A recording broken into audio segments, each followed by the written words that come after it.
But who shall dwell in these worlds if they be inhabited? Are we or they lords of the world? And how are all things made for man? The Anatomy of Melancholy. Book 1. The Coming of the Martians. Chapter 1. The Eve of the War. No one would have believed in the last years of the 19th century that this world was being watched keenly and closely by intelligences greater than man's and yet as mortal as his own.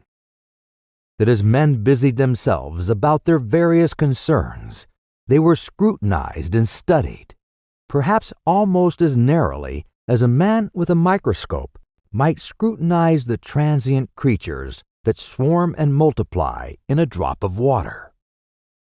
With infinite complacency, men went to and fro over this globe about their little affairs, serene in their assurance of their empire over matter. It is possible that the infusoria under the microscope do the same.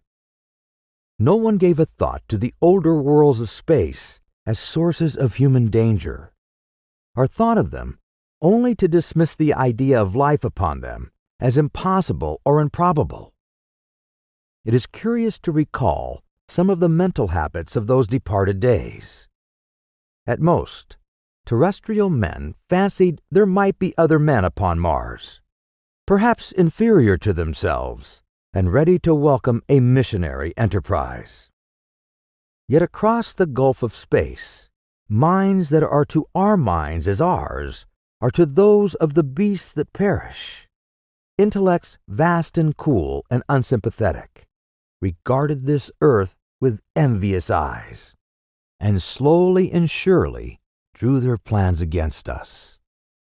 And early in the 20th century came the great disillusionment. The planet Mars, I scarcely need remind the reader, revolves about the sun at a mean distance of 140 million miles, and the light and heat it receives from the sun is barely half of that received by this world. It must be, if the nebular hypothesis has any truth, older than our world. And long before this earth ceased to be molten, life upon its surface must have begun its course. The fact that it is scarcely 1/7 of the volume of the earth must have accelerated its cooling to the temperature at which life could begin. It has air and water, and all that is necessary for the support of animated existence. Yet so vain is man, and so blinded by his vanity, that no writer up to the very end of the 19th century expressed any idea that intelligent life might have developed there far, or indeed at all, beyond its earthly level. Nor was it generally understood that since Mars is older than our Earth, with scarcely a quarter of the superficial area, and remoter from the sun, it necessarily follows that it is not only more distant from time's beginning, but nearer its end. The secular cooling that must someday overtake our planet has already gone far indeed with our neighbor. Its physical condition is still largely a mystery. But we know now that even in its equatorial region, the midday temperature barely approaches that of our coldest winter. Its air is much more attenuated than ours. Its oceans have shrunk until they cover but 1/3 of its surface, and as its slow seasons change, huge snowcaps gather and melt about either pole and periodically inundate its temperate zones. The last stage of exhaustion, which to us is still incredibly remote, has become a present-day problem for the inhabitants of Mars. The immediate pressure of necessity has brightened their intellects, enlarged their powers, and hardened their hearts. And looking across space with instruments and intelligences such as we have scarcely dreamed of, they see, at its nearest distance of only 35 million miles sunward of them, a morning star of hope, our own warmer planet, green with vegetation and gray with water, with a cloudy atmosphere eloquent of fertility, with glimpses through its drifting cloud wisps of broad stretches of populous country and narrow navy-crowded seas. And we men, the creatures who inhabit this earth, must be to them at least as alien and as lowly as are the monkeys and lemurs to us. The intellectual side of man already admits that life is an incessant struggle for existence, and it would seem that this too is the belief of the minds upon Mars. Their world is far gone in its cooling, and this world is still crowded with life, but crowded only with what they regard as inferior animals. To carry warfare sunward is indeed their only escape from the destruction that generation after generation creeps upon them. And before we judge of them too harshly, we must remember what ruthless and utter destruction our own species has wrought, not only upon animals, such as the vanished bison and the dodo, but upon its inferior races. The Tasmanians, in spite of their human likeness, we entirely swept out of existence in a war of extermination waged by European immigrants in the space of 50 years.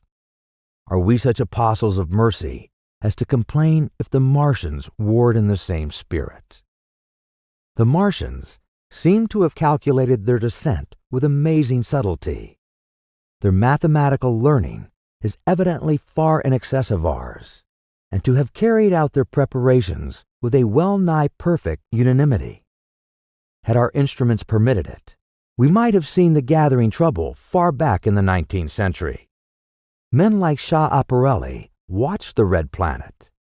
It is odd, by the by, that for countless centuries Mars has been the star of war, but failed to interpret the fluctuating appearances of the markings they map so well.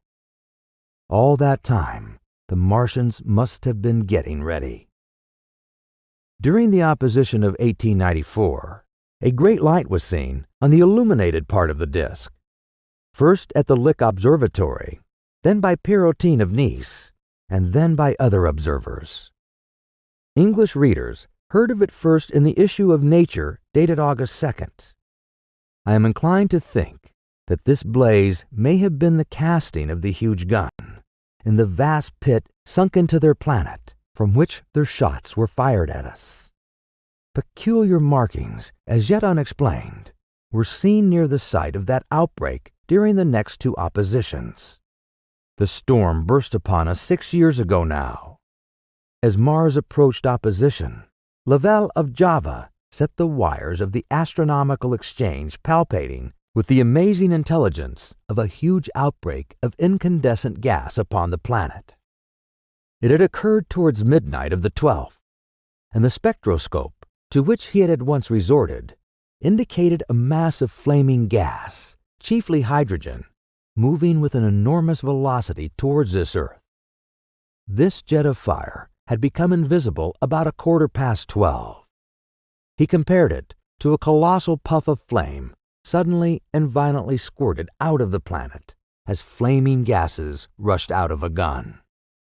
A singularly appropriate phrase it proved. Yet the next day there was nothing of this in the papers except a little note in the Daily Telegraph, and the world went in ignorance of one of the gravest dangers that ever threatened the human race.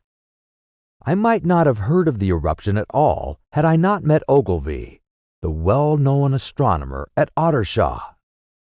He was immensely excited at the news, and in the excess of his feelings invited me up to take a turn with him that night in a scrutiny of the red planet. In spite of all that has happened since, I still remember that vigil very distinctly. The black and silent observatory, the shadowed lantern throwing a feeble glow upon the floor in the corner, the steady ticking of the clockwork of the telescope, the little slit in the roof, an oblong profundity with the stardust streaked across it. Ogilvy moved about, invisible but audible. Looking through the telescope, one saw a circle of deep blue and the little round planet swimming in the field.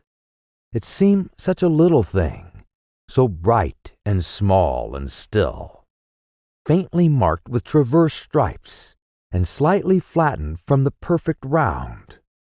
But so little it was, so silvery warm, a pin's head of light. It was as if it quivered, but really this was the telescope vibrating with the activity of the clockwork that kept the planet in view. As I watched, the planet seemed to grow larger and smaller and to advance and recede, but that was simply that my eye was tired. 40 millions of miles it was from us, more than 40 millions of miles of void. Few people realize the immensity of vacancy in which the dust of the material universe swims. Near it in the field, I remember, were 3 faint points of light, 3 telescopic stars infinitely remote, and all around it was the unfathomable darkness of empty space. You know how that blackness looks on a frosty starlit night. In a telescope, it seems far profounder. And invisible to me because it was so remote and small, flying swiftly and steadily towards me across that incredible distance, drawing nearer every minute by so many thousands of miles, came the thing they were sending us, the thing that was to bring us so much struggle and calamity and death to the earth. I never dreamed of it then as I watched.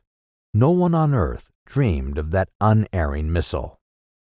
That night, too, there was another jetting out of gas from the distant planet. I saw it, a reddish flash at the edge, the slightest projection of the outline, just as a chronometer struck midnight. And at that, I told Ogilvy, and he took my place. The night was warm, and I was thirsty, and I went stretching my legs clumsily and feeling my way in the darkness to the little table where the siphon stood, where Ogilvy exclaimed at the streamer of gas that came out towards us. That night, another invisible missile started on its way to the Earth from Mars, just a second or so under 24 hours after the first one. I remember how I sat on the table there in the blackness, with patches of green and crimson swimming before my eyes. I wished I had a light to smoke by, little suspecting the meaning of the minute gleam I had seen and all that it would presently bring me. Ogilvy watched till 1 and then gave it up, and we lit the lantern and walked over to the house.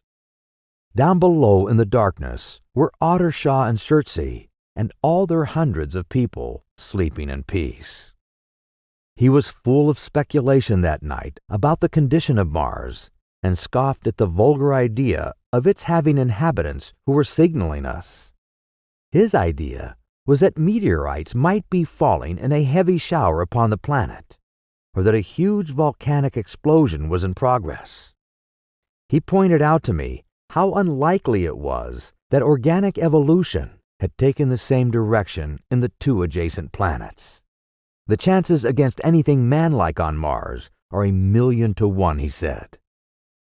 Hundreds of observers saw the flame that night, and the night after about midnight, and again the night after, and so for 10 nights a flame each night. Why the shot ceased after the 10th, no one on Earth had attempted to explain. It may be the gases of the firing caused the Martians inconvenience. Dense clouds of smoke or dust, visible through a powerful telescope on Earth, as little gray, fluctuating patches, spread through the clearness of the planet's atmosphere and obscured its more familiar features. Even the daily papers woke up to the disturbances at last, and popular notes appeared here, there, and everywhere concerning the volcanoes upon Mars. The serio-comic periodical Punch, I remember, made a happy use of it in the political cartoon. And all unsuspected, those missiles the Martians had fired at us drew downward, rushing now at a pace of many miles a second through the empty gulf of space, hour by hour and day by day, nearer and nearer. It seems to me now almost incredibly wonderful, with that swift fate hanging over us, men could go about their petty concerns as they did. I remember how jubilant Markham was at securing a new photograph of the planet for the illustrated paper he edited in those days.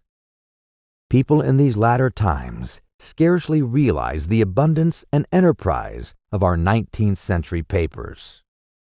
For my part, I was much occupied in learning to ride the bicycle and busy upon a series of papers discussing the probable developments of moral ideas as civilization progressed.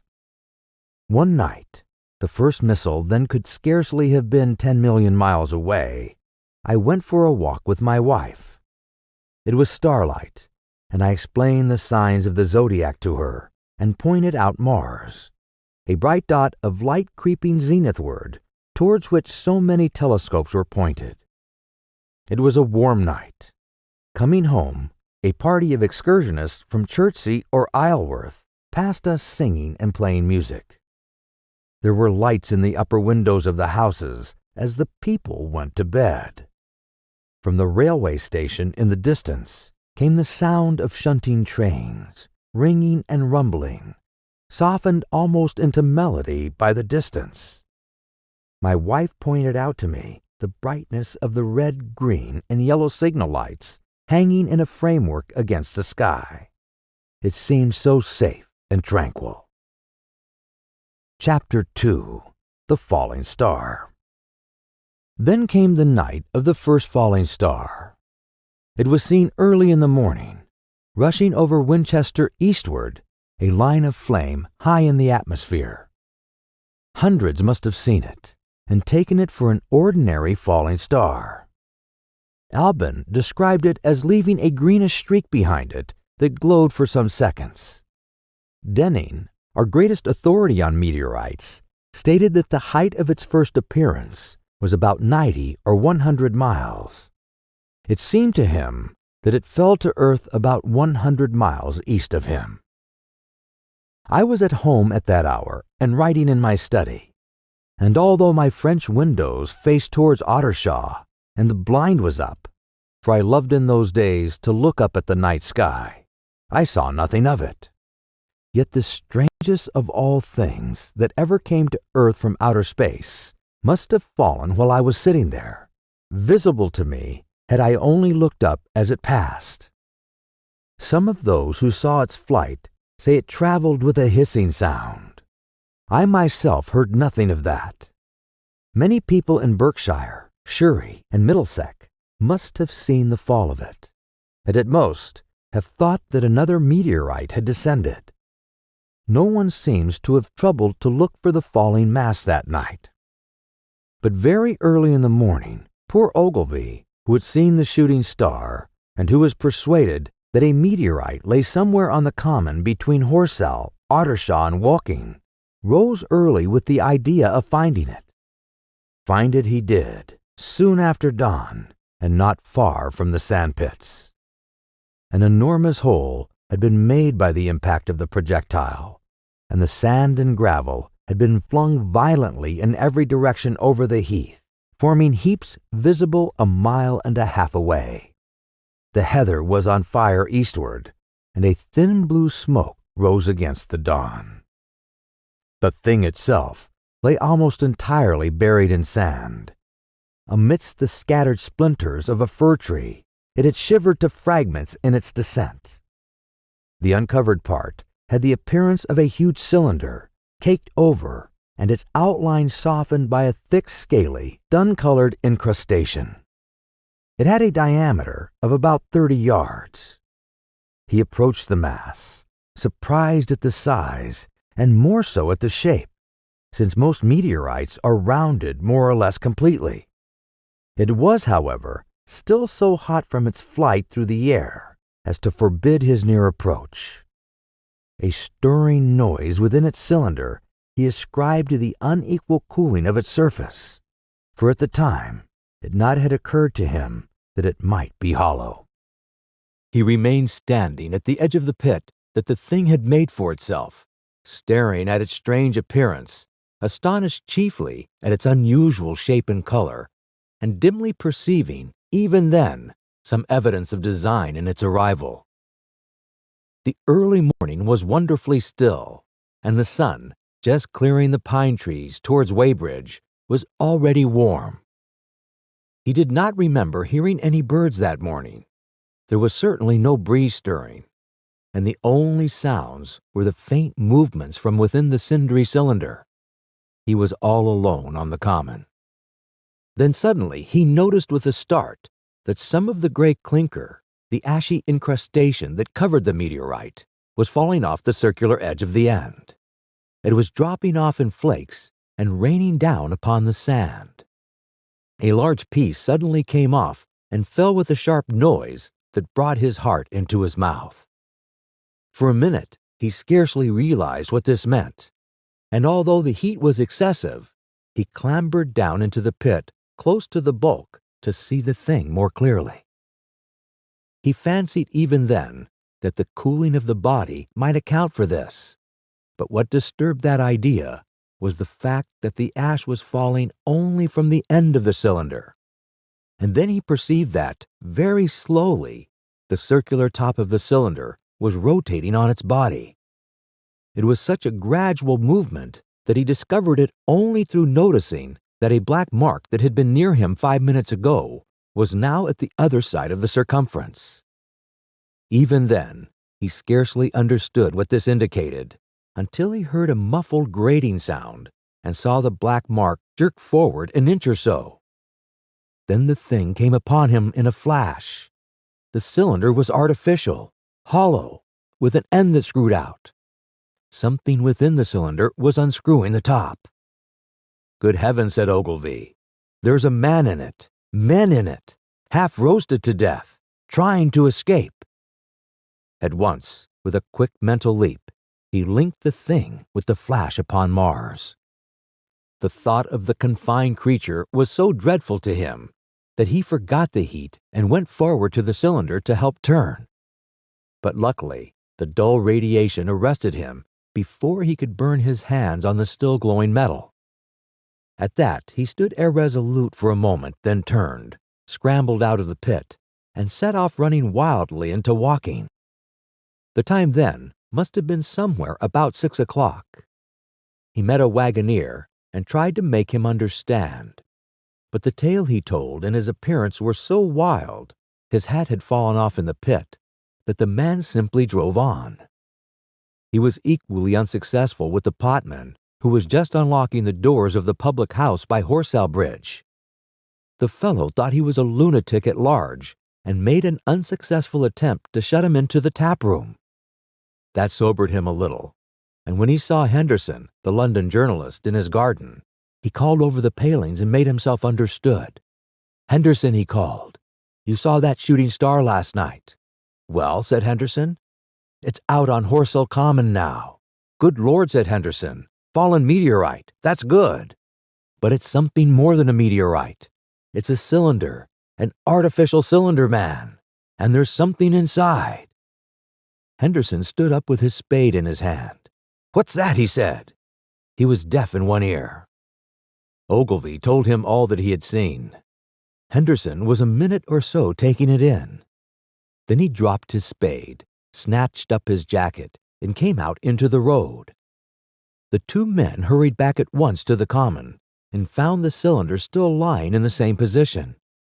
But now the sounds inside had ceased, and a thin circle of bright metal showed between the top and the body of the cylinder. Air was either entering or escaping at the rim with a thin, sizzling sound.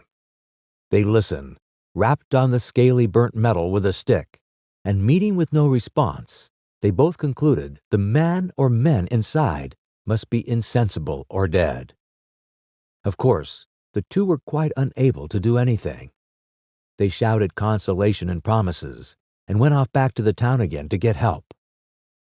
One can imagine them, covered with sand, excited and disordered, running up the little street in the bright sunlight, just as the shop folks were taking down their shutters and people were opening their bedroom windows. Henderson went into the railway station at once, in order to telegraph the news to London.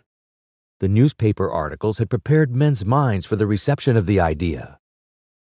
By 8 o'clock, a number of boys and unemployed men had already started for the common to see the dead men from Mars. That was the form the story took. I heard of it first from my newspaper boy about 8:45 when I went out to get my daily chronicle. I was naturally startled and lost no time in going out and across the Ottershaw Bridge to the sandpits. Chapter 3. On Horsell Common. I found a little crowd of perhaps 20 people surrounding the huge hole in which the cylinder lay.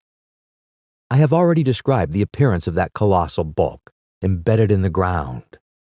The turf and gravel about it seemed charred as if by a sudden explosion. No doubt its impact had caused a flash of fire. Henderson and Ogilvy were not there. I think they perceived that nothing was to be done for the present and had gone away to breakfast at Henderson's house. There were 4 or 5 boys sitting on the edge of the pit, with their feet dangling and amusing themselves until I stopped them by throwing stones at the giant mass. After I had spoken to them about it, they began playing at touch in and out of the group of bystanders. Among these were a couple of cyclists, a jobbing gardener I employed sometimes, a girl carrying a baby, Greg the butcher and his little boy, and 2 or 3 loafers and golf caddies who were accustomed to hang out about the railway station. There was very little talking. Few of the common people in England had anything but the vaguest astronomical ideas in those days. Most of them were staring quietly at the big table-like end of the cylinder, which was still as Ogilvy and Henderson had left it. I fancy the popular expectation of a heap of charred corpses was disappointed at this inanimate bulk. Some went away while I was there, and other people came. I clambered into the pit and fancied I had heard a faint movement under my feet. The top had certainly ceased to rotate. It was only when I got thus close to it that the strangeness of this object was at all evident to me. At the first glance, it was really no more exciting than an overturned carriage or a tree blown across the road. Not so much so, indeed. It looked like a rusty gas float. It required a certain amount of scientific education to perceive that the grayscale of the thing was no common oxide, that the yellowish-white metal that gleamed in the crack between the lid and the cylinder had an unfamiliar hue. Extra-terrestrial had no meaning for most of the onlookers.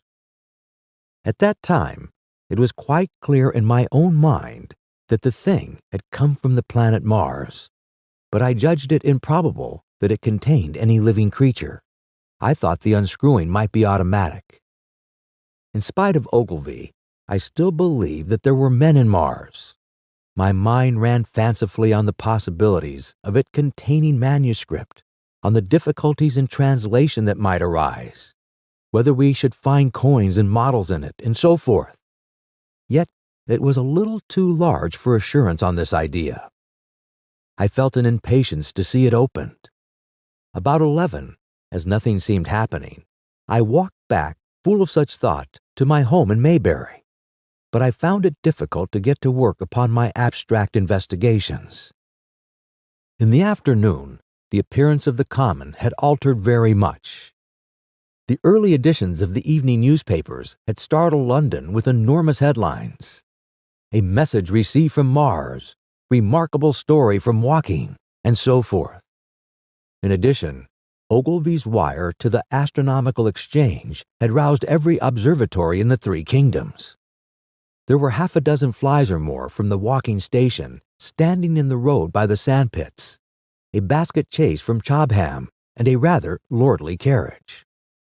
Besides that, there were quite a heap of bicycles. In addition, a large number of people must have walked, in spite of the heat of the day, from Woking and Chertsey, so that there were already quite a considerable crowd, 1 or 2 gaily dressed ladies among the others. It was glaringly hot, not a cloud in the sky, nor a breath of wind, and the only shadow was that of the few scattered pine trees. The burning heather had been extinguished, but the level grounds toward Ottershaw was blackened as far as one could see, and still giving off vertical streamers of smoke. An enterprising sweet-stuff dealer in the Chobham Road had sent up his son with a barrow-load of green apples and ginger beer. Going to the edge of the pit, I found it occupied by a group of about a half-dozen men. Henderson, Ogilvy, and a tall, fair-haired man that I afterwards learned was Stent, the Astronomer Royal, with several workmen wielding spades and pickaxes.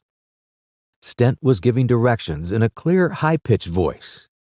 He was standing on the cylinder, which was now evidently much cooler. His face was crimson and streaming with perspiration, and something seemed to have irritated him. A large portion of the cylinder had been uncovered, though its lower end was still embedded. As soon as Ogilvy saw me among the staring crowd on the edge of the pit, he called to me to come down and asked me if I would mind going over to see Lord Hilton, the lord of the manor. The growing crowd, he said, was becoming a serious impediment to their excavations, especially the boys. They wanted a light railing put up and help to keep the people back. He told me that a faint stirring was occasionally still audible within the case, but that the workmen had failed to unscrew the top, as it afforded no grip to them. The case appeared to be enormously thick, and it was possible that the faint sounds we heard represented a noisy tumult in the interior. I was very glad to do as he asked, and so became one of the privileged spectators within the contemplated enclosure. I failed to find Lord Hilton at his house, but I was told he was expected from London by the 6 o'clock train from Waterloo. And as it was then about 5:15, I went home, had some tea, and walked up to the station to waylay him. Chapter 4. The Cylinder Opens. When I returned to the common, the sun was setting. Scattered groups were hurrying from the direction of Woking, and 1 or 2 persons were returning. The crowd about the pit had increased, and stood out black against the lemon yellow of the sky. A couple of 100 people, perhaps. There were raised voices, and some sort of struggle appeared to be going on about the pit. Strange imaginings passed through my mind. As I drew nearer, I heard Stent's voice. "Keep back! Keep back!" A boy came running towards me. "It's a movin'," he said to me as he passed. "A screwin' and a screwin' out. I don't like it. I'm a-goin' 'ome, I am." I went on to the crowd. There were really, I should think, 200 or 300 people elbowing and jostling one another, the 1 or 2 ladies there being by no means the least active. "He's fallen in the pit," cried someone. "Keep back," said several. The crowd swayed a little, and I elbowed my way through. Everyone seemed greatly excited. I heard a peculiar humming sound from the pit. "I say," said Ogilvy, "help keep these idiots back. We don't know what's in the confounding thing, you know." I saw a young man, a shop assistant in Woking, I believe he was, standing on the cylinder and trying to scramble out of the hole again. The crowd had pushed him in. The end of the cylinder was being screwed out from within. Nearly 2 feet of shining screw projected. Somebody blundered against me, and I narrowly missed being pitched onto the top of the screw. I turned, and as I did, so the screw must have come out, for the lid of the cylinder fell upon the gravel with a ringing concussion. I stuck my elbow into the person behind me and turned my head towards the thing again. For a moment, that circular cavity seemed perfectly black. I had the sunset in my eyes. I think everyone expected to see a man emerge, possibly something a little unlike us terrestrial men, but in all essentials a man. I know I did. But looking, I presently saw something stirring within the shadow. Grayish, billowy movements, one above another, and then 2 luminous discs like eyes. Then something resembling a little gray snake, about the thickness of a walking stick, coiled up out of the withering middle and wriggled in the air towards me, and then another. A sudden chill came over me. There was a loud shriek from a woman behind. I half turned, keeping my eyes fixed upon the cylinder still, from which other tentacles were now projecting, and began pushing my way back from the edge of the pit. I saw astonishment giving place to horror on the faces of the people about me. I heard inarticulate exclamations on all sides. There was a general movement backwards. I saw the shopman struggling still on the edge of the pit. I found myself alone and saw the people on the other side of the pit running off, Stent among them. I looked again at the cylinder, and ungovernable terror gripped me. I stood petrified and staring. A big grayish round bulk, the size perhaps of a bear, was rising slowly and painfully out of the cylinder. As it bulged up and caught the light, it glistened like wet leather. Two large, dark-colored eyes were regarding me steadfastly. The mask that framed them, the head of the thing, was rounded and had, one might say, a face. There was a mouth under the eyes, the lipless brim of which quivered and panted and dropped saliva. The whole creature heaved and pulsated convulsively. A lank tentacular appendage gripped the edge of the cylinder, another swayed in the air. Those who have never seen a living Martian can scarcely imagine the strange horror of its appearance. The peculiar V-shaped mouth with its pointed upper lip, the absence of brow ridges, the absence of a chin beneath the wedge-like lower lip, the incessant quivering of this mouth, the gorgon groups of tentacles, the tumultuous breathing of the lungs in a strange atmosphere, the evident heaviness and painfulness of movement due to the greater gravitational energy of the earth. Above all, the extraordinary intensity of the immense eyes were at once vital, intense, inhuman, crippled, and monstrous. There was something fungoid in the oily brown skin, something in the clumsy deliberation of the tedious movements unspeakably nasty. Even at this first encounter, this first glimpse, I was overcome with disgust and dread. Suddenly, the monster vanished. It had toppled over the brim of the cylinder and fallen into the pit with a thud like the fall of a great mass of leather. I heard it give a peculiar thick cry, and forthwith another of these creatures appeared darkly in the deep shadow of the aperture. I turned, and running madly, made for the first group of trees, perhaps 100 yards away. But I ran slantingly and stumbling, for I could not avert my face from these things. There, among some young pine trees and furze bushes, I stopped, panting, and waited further developments. The common round the sandpits was dotted with people, standing like myself in a half-fascinated terror, staring at these creatures, or rather at the heaped gravel at the edge of the pit in which they lay. And then, with a renewed horror, I saw a round, black object bobbing up and down on the edge of the pit. It was the head of the shopman who had fallen in, but showing as a little black object against the hot western sun. Now he got his shoulder and knee up, and again he seemed to slip back until only his head was visible. Suddenly he vanished, and I could have fancied a faint shriek had reached me. I had a momentary impulse to go back and help him that my fears overruled. Everything was then quite invisible, hidden by the deep pit and the heap of sand that the fall of the cylinder had made. Anyone coming along the road from Chatham or walking would have been amazed at the sight. A dwindling multitude of perhaps 100 people or more, standing in a great irregular circle, in ditches, behind bushes, behind gates and hedges, saying little to one another, and that in short excited shouts, and staring hard at a few heaps of sand. The barrow of ginger beer stood, a queer derelict, black against the burning sky. And in the sand pits was a row of deserted vehicles with their horses feeding out of nosebags or pawing the ground. The end of Part 1. Please continue to Part 2. Published by .com. Chapter 5. The Heat Ray. After the glimpse I had had of the Martians emerging from the cylinder in which they had come to the Earth from their planet, a kind of fascination paralyzed my actions. I remained standing knee-deep in the heather, staring at the mound that hid them.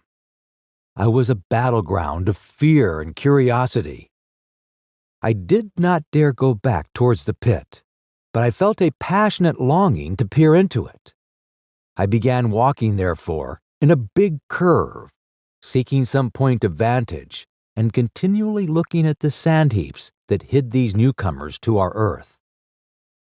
Once a leash of thin black whips, like the arms of an octopus, flashed across the sunset and was immediately withdrawn, and afterwards a thin rod rose up, joint by joint, bearing at its apex a circular disc that spun with a wobbly motion. What could be going on there? Most of the spectators had gathered in one or two groups, one a little crowd towards walking, the other a knot of people in the direction of Chobham. Evidently, they shared my mental conflict. There were few near me. One man I approached, he was, I perceived, a neighbor of mine, though I did not know his name, and accosted. But it was scarcely a time for articulate conversation. What ugly brutes, he said. Good God, what ugly brutes! He repeated this over and over again. Did you see a man in the pit? I said, but he made no answer to that. We became silent and stood watching for a time side by side, deriving, I fancy, a certain comfort in one another's company. Then I shifted my position to a little knoll that gave me the advantage of a yard or more of elevation, and when I looked for him presently, he was walking towards walking. The sunset faded to twilight before anything further happened.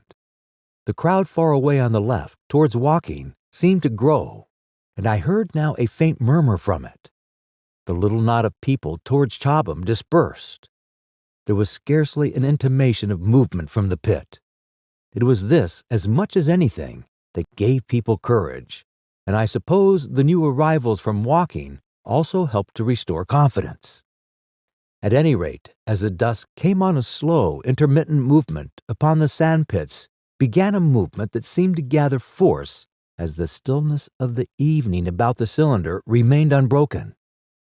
Vertical black figures in twos and threes would advance, stop, watch, and advance again, spreading out as they did so in a thin regular crescent that promised to enclose the pit in its attenuated horns.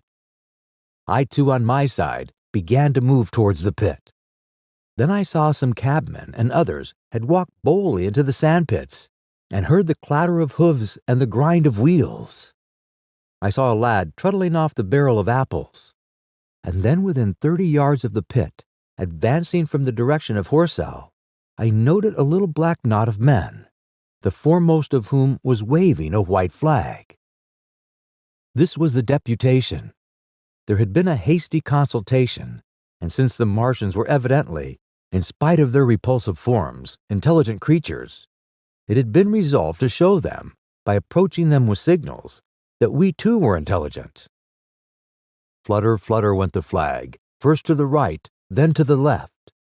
It was too far for me to recognize anyone there. But afterwards, I learned that Ogilvy, Stent, and Henderson were with others in this attempted communication.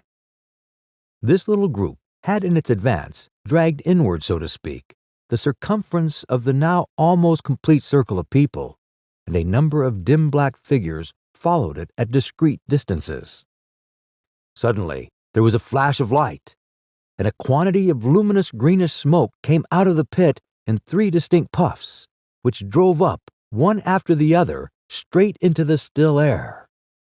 This smoke, or flame perhaps would be the better word for it, was so bright that the deep blue sky overhead and the hazy stretches of brown common towards Chertsey, set with black pine trees, seemed to darken abruptly as these puffs arose, and to remain the darker after their dispersal. At the same time, a faint hissing sound became audible. Beyond the pit stood the little wedge of people with the white flag at its apex, arrested by these phenomenon, a little knot of small vertical black shapes upon the black ground. As the green smoke arose, their faces flashed out pallid green and faded again as it vanished. Then slowly the hissing passed into a humming, into a long, loud, droning noise. Slowly, a humped shape rose out of the pit, and the ghost of a beam of light seemed to flicker out from it. Forthwith, flashes of actual flame, a bright glare leaping from one to another, sprang from the scattered group of men. It was as if some invisible jet impinged upon them and flashed into white flame. It was as if each man were suddenly and momentarily turned to fire. Then by the light of their own destruction, I saw them staggering and falling, and their supporters turning to run.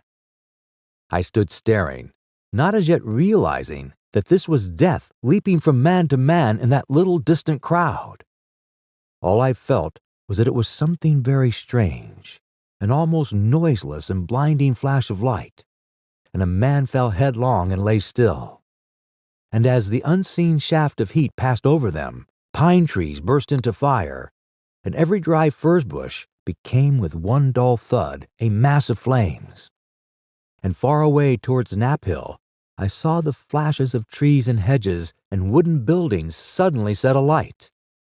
It was sweeping round swiftly and steadily, this flaming death, this invisible, inevitable sword of heat. I perceived it coming towards me by the flashing bushes it touched, and was too astounded and stupefied to stir. I heard the crackle of fire in the sandpits, and the sudden squeal of a horse that was as suddenly stilled. Then it was as if an invisible, yet intensely heated finger were drawn through the heather between me and the Martians, and all along a curving line beyond the sandpits the dark ground smoked and crackled. Something fell with a crash far away to the left, where the road from Walking Station opens out on the common. Forthwith, the hissing and humming ceased, and the black, dome-like object sank slowly out of sight into the pit. All this had happened with such swiftness that I stood motionless, dumbfounded, and dazzled by the flashes of light. Had that death swept through a full circle, it must inevitably have slain me in my surprise. But it passed and spared me, and left the night about me suddenly dark and unfamiliar. The undulating common seemed now dark almost to blackness, except where its roadways lay gray and pale under the deep blue sky of the early night. It was dark and suddenly void of men. Overhead, the stars were mustering, and in the west the sky was still a pale, bright, almost greenish blue. The tops of the pine trees and the roofs of Horsell came out sharp and black against the western afterglow. The Martians and their appliances were altogether invisible, save for that thin mast upon which their restless mirror wobbled. Patches of bush and isolated trees here and there smoked and glowed still, and the houses towards Walking Station were sending up spires of flame into the stillness of the evening air. Nothing was changed save for that and a terrible astonishment. The little group of black specks with the flag of white had been swept out of existence, and the stillness of the evening, so it seemed to me, had scarcely been broken. It came to me that I was upon this dark common, helpless, unprotected, and alone. Suddenly, like a falling thing upon me from without, came fear. With an effort, I turned and began a stumbling run through the heather. The fear I felt was no rational fear, but a panic terror not only of the Martians, but of the dusk and stillness all about me. Such an extraordinary effect in unmanning me it had, that I ran weeping silently as a child might do. Once I had turned, I dare not to look back. I remember I felt an extraordinary persuasion that I was being played with, that presently, when I was upon the very verge of safety, this mysterious death, as swift as the passage of light, would leap after me from the pit about the cylinder and strike me down. Chapter 6. The Heat Ray in the Chobham Road. It is still a matter of wonder how the Martians are able to slay men so swiftly and so silently. Many think that in some way they are able to generate an intense heat in a chamber of practically absolute non-conductivity. This intense heat they project in a parallel beam against any object they choose by means of a polished parabolic mirror of unknown composition, much as the parabolic mirror of a lighthouse projects a beam of light. But no one has absolutely proved these details. However it is done, it is certain that a beam of heat is the essence of the matter. Heat and invisible instead of visible light. Whatever is combustible flashes into flame at its touch. Lead runs like water. It softens iron, cracks and melts glass, and when it falls upon water, incontinently that explodes into steam. That night, nearly 40 people lay under the starlight about the pit, charred and distorted beyond recognition. And all night long, the common from Horsell to Mayberry was deserted and brightly ablaze. The news of the massacre probably reached Chobham, Woking, and Ottershaw about the same time. In Woking, the shops had closed when the tragedy happened, and a number of people, shop people and so forth, attracted by the stories they had heard, were walking over the Horsell Bridge and along the road between the hedges that run out at last upon the common. You may imagine the young people brushed up after the labors of the day, and making this novelty, as they would make any novelty, the excuse for walking together and enjoying a trivial flirtation. You may figure to yourself the hum of voices along the road in the gloaming. As yet, of course, few people in Woking even knew that the cylinder had opened, though poor Henderson had sent a messenger on a bicycle to the post office with a special wire to an evening paper. As these folks came out by twos and threes upon the open, they found little knots of people talking excitedly and peering at the spinning mirror over the sandpits, and the newcomers were, no doubt, soon affected by the excitement of the occasion. By 8:30, when the deputation was destroyed, there may have been a crowd of 300 people or more at this place, besides those who had left the road to approach the Martians nearer.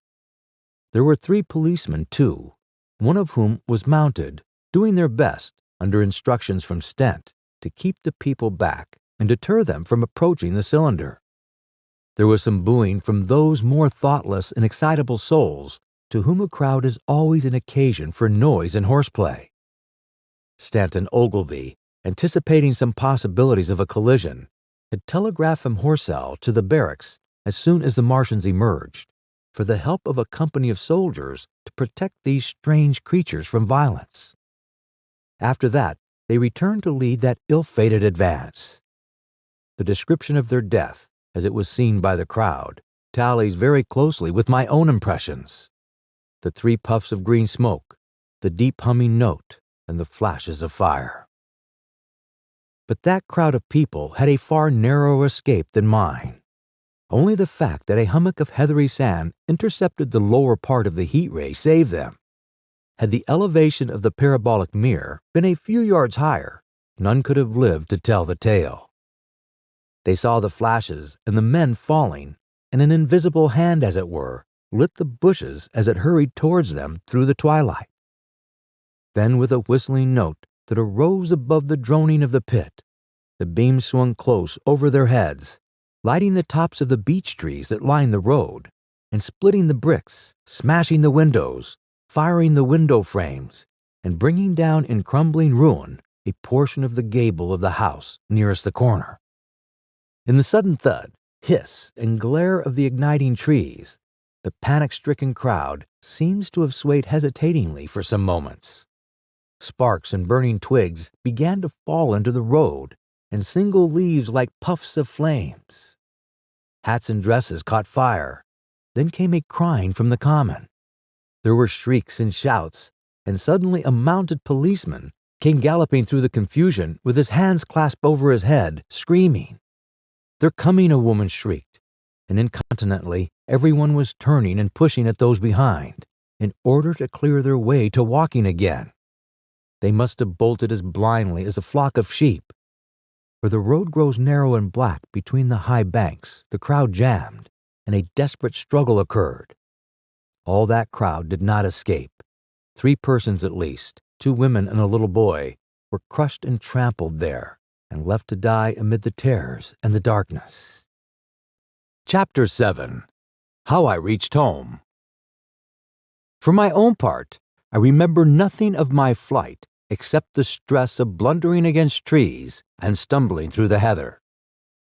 All about me gathered the invisible terrors of the Martians. The pitiless sword of heat seemed whirling to and fro, flourishing overhead before it descended and smote me out of life. I came into the road between the crossroads and Horsehall and ran along this to the crossroads. At last I could go no further. I was exhausted with the violence of my emotion and of my flight, and I staggered and fell by the wayside. That was near the bridge that crosses the canal by the gasworks. I fell and lay still. I must have remained there some time. I sat up, strangely perplexed. For a moment, perhaps, I could not clearly understand how I came there. My terror had fallen from me like a garment. My hat had gone, and my collar had burst away from its fastener. A few minutes before, there had only been 3 real things before me: the immensity of the night and space in nature, my own feebleness and anguish, and the near approach of death. Now it was as if something turned over, and the point of view altered abruptly. There was no sensible transition from one state of mind to the other.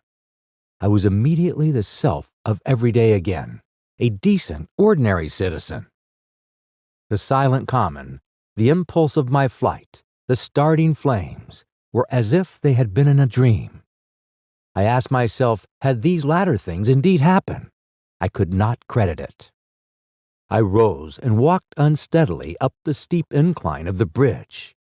My mind was blank wonder. My muscles and nerves seemed drained of their strength.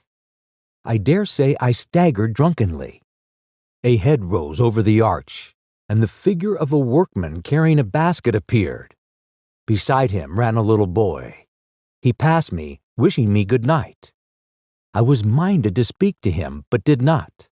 I answered his greeting with a meaningless mumble and went on over the bridge. Over the Maybury Arch, a train, a billowing tumblet of white, firelit smoke, and a long caterpillar of lighted windows went flying south. Clatter, clatter, clap, rap, and it had gone. A dim group of people talked in the gate of one of the houses in the pretty little row of gables that was called Oriental Terrace. It was all so real and so familiar. And that behind me, it was frantic, fantastic. Such things, I told myself, could not be. Perhaps I am a man of exceptional moods. I do not know how far my experience is common. At times, I suffer from the strangest sense of detachment from myself and the world about me. I seem to watch it all from the outside, from somewhere inconceivably remote, out of time, out of space, out of the stress and tragedy of it all. This feeling was very strong upon me that night. Here was another side to my dream. But the trouble was the blank incongruity of this serenity and the swift death flying yonder, not 2 miles away. There was a noise of business from the gasworks, and the electric lamps were all aright. I stopped at the group of people. "What news from the common?" said I. There were 2 men and a woman at the gate. "Huh," said one of the men, turning. "What news from the common?" I said. "Aren't you just been there?" asked the man. "People seem fair silly about the common," said the woman over the gate. "What's it all about?" "Haven't you heard of the men from Mars?" said I. "The creatures from Mars." "Quite enough," said the woman over the gate. "Thanks," and all 3 of them laughed. I felt foolish and angry, and I tried and found I could not tell them what I had seen. They laughed again at my broken sentences. "You'll hear more yet," I said, and went on to my house. I startled my wife at the doorway, so haggard was I. I went into the dining room, sat down, drank some wine, and so soon as I could collect myself sufficiently, I told her the things I had seen. The dinner, which was a cold one, had already been served, and remained neglected on the table while I told my story. "There is one thing," I said, to allay the fears I had aroused. "They are the most sluggish things I ever saw crawl. They may keep the pit and kill the people who come near them, but they cannot get out of it. But the horror of them!" "Don't, dear," said my wife, knitting her brows and putting her hand on mine. "Poor Ogilvy," I said, "to think he may be lying dead there. My wife, at least, did not find my experience incredible. When I saw how deadly white her face was, I ceased abruptly. "They may come here," she said again and again. I pressed her to take wine and tried to reassure her. "They can scarcely move," I said. I began to comfort her and myself by repeating all that Ogilvy had told me of the impossibility of the Martians establishing themselves on the Earth. In particular, I laid stress on the gravitational difficulty. On the surface of the Earth, the force of gravity is 3 times what it is on the surface of Mars. A Martian, therefore, would weigh 3 times more than on Mars, albeit his muscular strength would be the same. His own body would be a cope of lead to him. That, indeed, was a general opinion. Both the Times and the Daily Telegraph, for instance, insisted on it the next morning. And both overlooked, just as I did, 2 obvious modifying influences. The atmosphere of the Earth, we now know, contains far more oxygen, or far less argon, whichever way one likes to put it, than does Mars. The invigorating influences of this excess of oxygen upon the Martians indisputably did much to counterbalance the increased weight of their bodies. And in the second place, we all overlooked the fact that such mechanical intelligence as the Martians possessed was quite able to dispense with the muscular exertion at a pinch. But I did not consider these points at the time, and so my reasoning was dead against the chance of the invaders. With wine and food, the confidence of my own table, and the necessity of reassuring my wife, I grew by insensible degrees courageous and secure. "They have done a foolish thing," said I, fingering my wine-glass. "They are dangerous because, no doubt, they are mad with terror. Perhaps they expected to find no living things, certainly no intelligent living things. A shell in the pit," said I, "if the worst comes to the worst, will kill them all." The intense excitement of the events had no doubt left my perceptive powers in a state of eretheism. I remember that dinner table with extraordinary vividness even now. My dear wife's sweet, anxious face peering at me from under the pink lampshade, the white cloth with its silver and glass table furniture, for in those days even philosophical writers had many little luxuries. The crimson-purple wine in my glass are photographically distinct. At the end of it I sat tempering nuts with a cigarette, regretting Ogilvy's rashness and denouncing the short-sighted timidity of the Martians. So some respectable dodo in the Mauritius might have lorded it in his nest and discussed the arrival of that shipful of pitiless sailors in want of animal food. "We will peck them to death tomorrow, my dear." I did not know it, but that was the last civilized dinner I was to eat for very many strange and terrible days. Chapter 8. Friday Night. The most extraordinary thing to my mind, of all the strange and wonderful things that happened upon that Friday, was the dovetailing of the commonplace habits of our social order with the first beginnings of the series of events that was to topple that social order headlong. If on Friday night you had taken a pair of compasses and drawn a circle with a radius of 5 miles round the walking sandpits, I doubt if you would have had one human being outside of it, unless it were some relation of Stent or of the 3 or 4 cyclists or London people lying dead on the common, whose emotions or habits were at all affected by the newcomers. Many people had heard of the cylinder, of course, and talked about it in their leisure, but it certainly did not make the sensation that an ultimatum to Germany would have done. In London that night, poor Henderson's telegram describing the gradual unscrewing of the shot was judged to be a canard, and his evening paper, after wiring for authentication from him and receiving no reply, the man was killed, decided not to print a special edition. Even within the 5-mile circle, the great majority of people were inert. I have already described the behavior of the men and women to whom I spoke. All over the district, people were dining and supping. Working men were gardening after the labors of the day. Children were being put to bed. Young people were wandering through the lanes love-making. Students sat over their books. Maybe there was a murmur in the village streets, a novel and dominant topic in the public houses, and here and there a messenger, or even an eyewitness of the latter occurrences, caused a whirl of excitement, a shouting, and a running to and fro. But for the most part, the daily routine of working, eating, drinking, sleeping, went on as it had done for countless years, as though no planet Mars existed in the sky. Even at Walking Station and Horsell and Chobham, that was the case. In Walking Junction, until a late hour, trains were stopping and going on. Others were shunting on the sidings. Passengers were alighting and waiting, and everything was proceeding in the most ordinary way.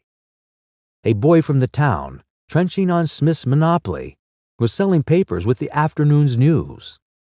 The ringing impact of trucks, the sharp whistle of the engines from the junction, mingled with their shouts of men from Mars.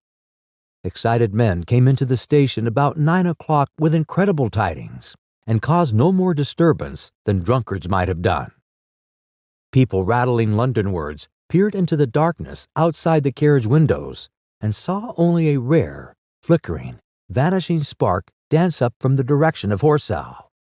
A red glow and a thin veil of smoke driving across the stars, and thought that nothing more serious than a heath fire was happening. It was only round the edge of the common that any disturbance was perceptible. There were a half-dozen villas burning on the walking border. There were lights in all the houses on the common side of the three villages, and the people there kept awake till dawn. A curious crowd lingered restlessly, people coming and going, but the crowd remaining, both on the Chobham and Horsell bridges.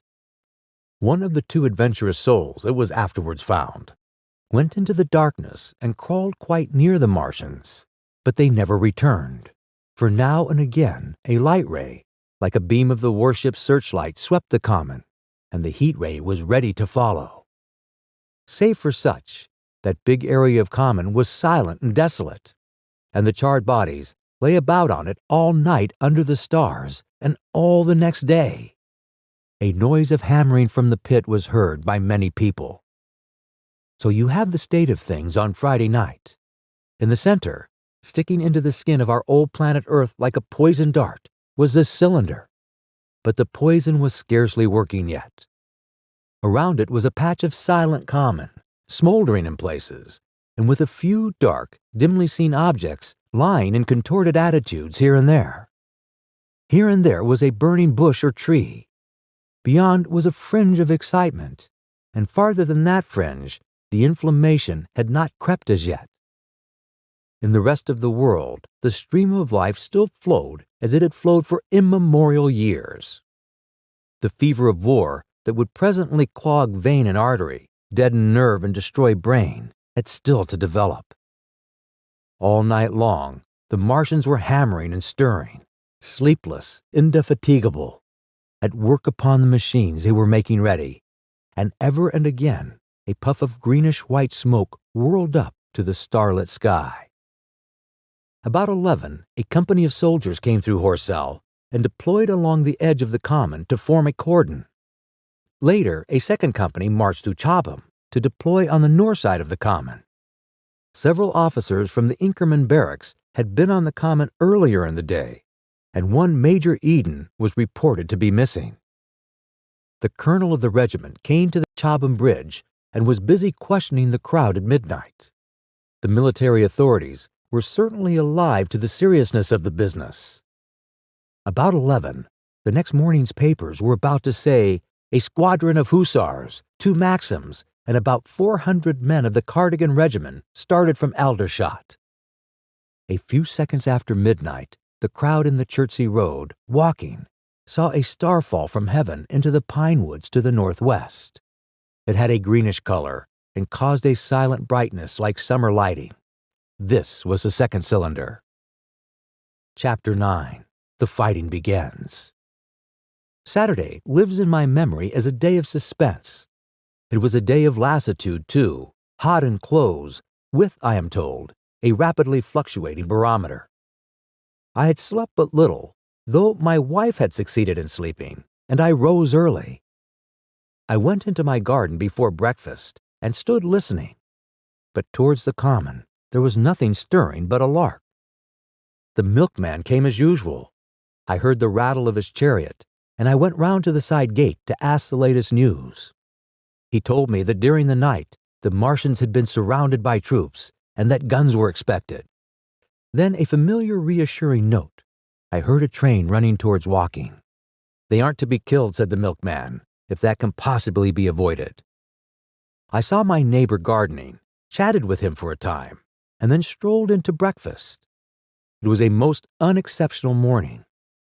My neighbor was of the opinion that the troops would be able to capture or to destroy the Martians during the day. It's a pity they make themselves so unapproachable, he said. It would be curious to know how they live on another planet. We might learn a thing or two. He came up to the fence and extended a handful of strawberries, for his gardening was as generous as it was enthusiastic. At the same time, he told me of the burning of the pine woods about the Byfleet golf links. They say, said he, that there's another of those blessed things fallen there, number 2. But one's enough, surely.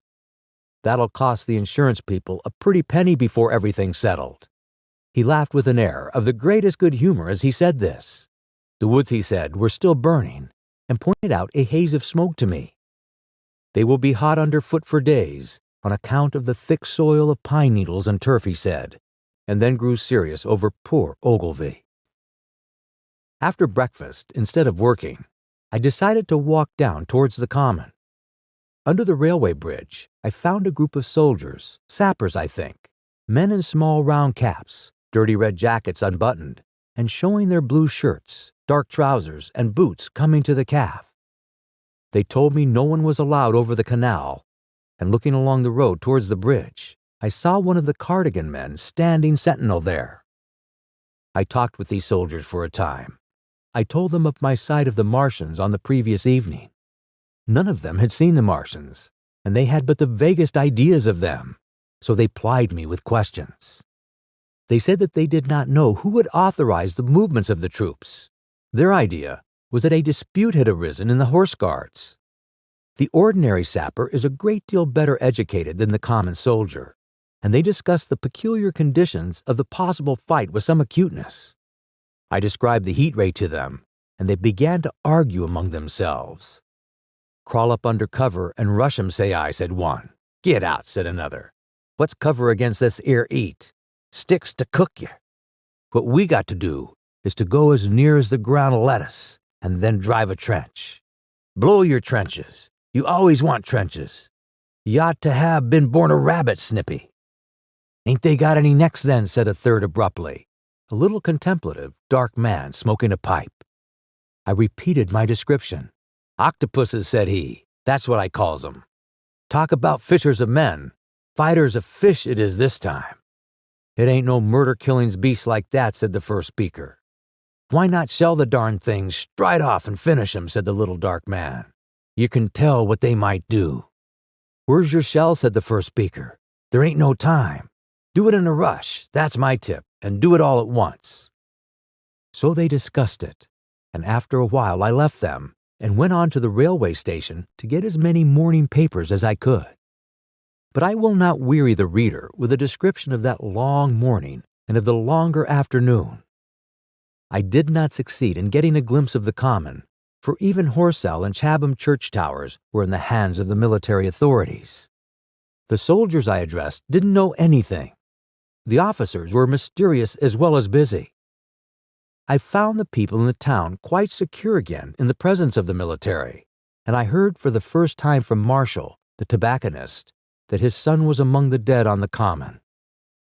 The soldiers had made the people on the outskirts of Horsell lock up and leave their houses. I got back to lunch about 2, very tired for, as I have said, the day was extremely hot and dull, and in order to refresh myself, I took a cold bath in the afternoon. About 4:30, I went up to the railway station to get an evening paper, for the morning papers had contained only a very inaccurate description of the killing of Stent, Henderson, Ogilvy, and others. But there was little I didn't know. The Martians did not show an inch of themselves. They seemed busy in their pit, and there was a sound of hammering and an almost continuous streamer of smoke. Apparently, they were busy getting ready for a struggle. Fresh attempts had been made to signal, but without success, was a stereotype formula of the papers. A sapper told me it was done by a man in a ditch with a flag on a long pole. The Martians took as much notice of such advances as we should of the lowing of a cow. I must confess, the sight of all this armament, all this preparation, greatly excited me.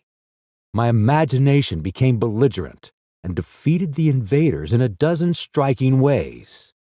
Something of my schoolboy dreams of battle and heroism came back. It hardly seemed a fair fight to me at the time. They seemed very helpless in that pit of theirs.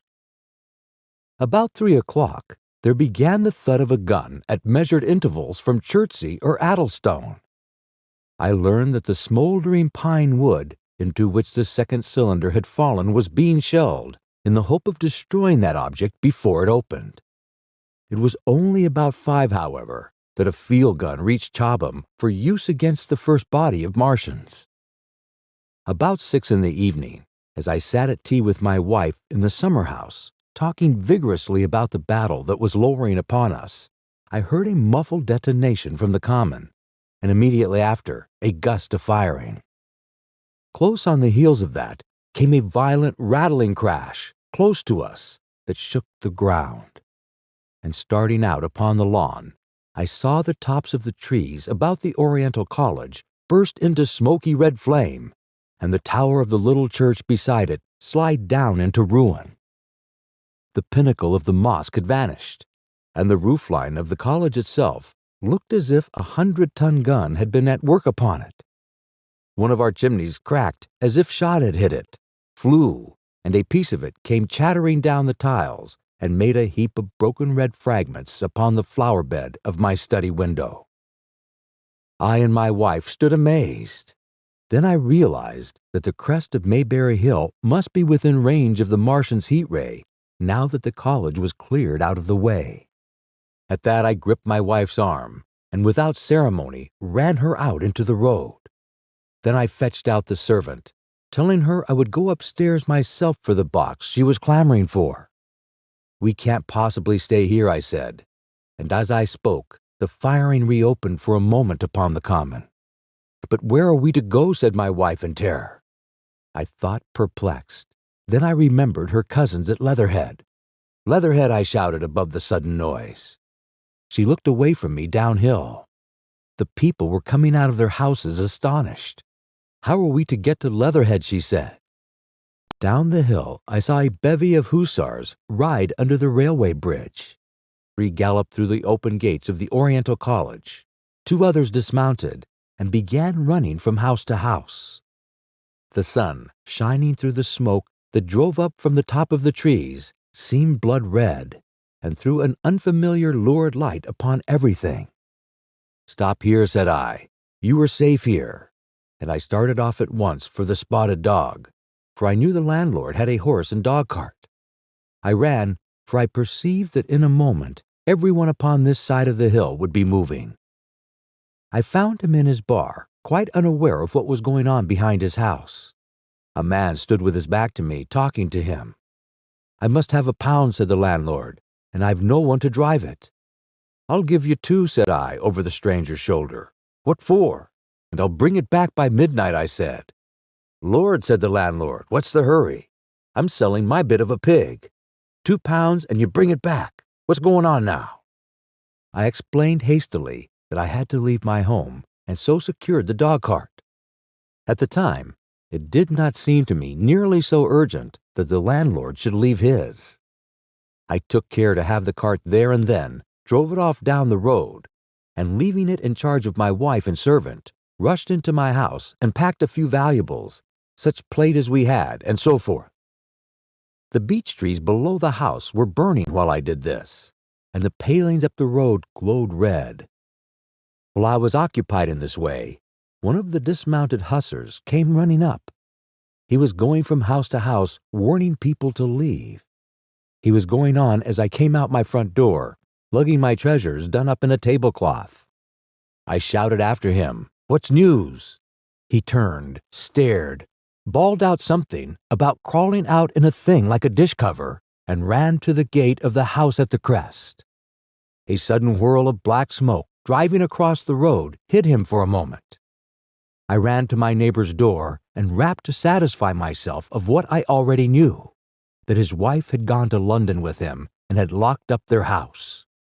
I went in again, according to my promise, to get my servant's box, lugged it out, clapped it beside her on the tail of the dog cart, and then caught the reins and jumped up in the driver's seat beside my wife.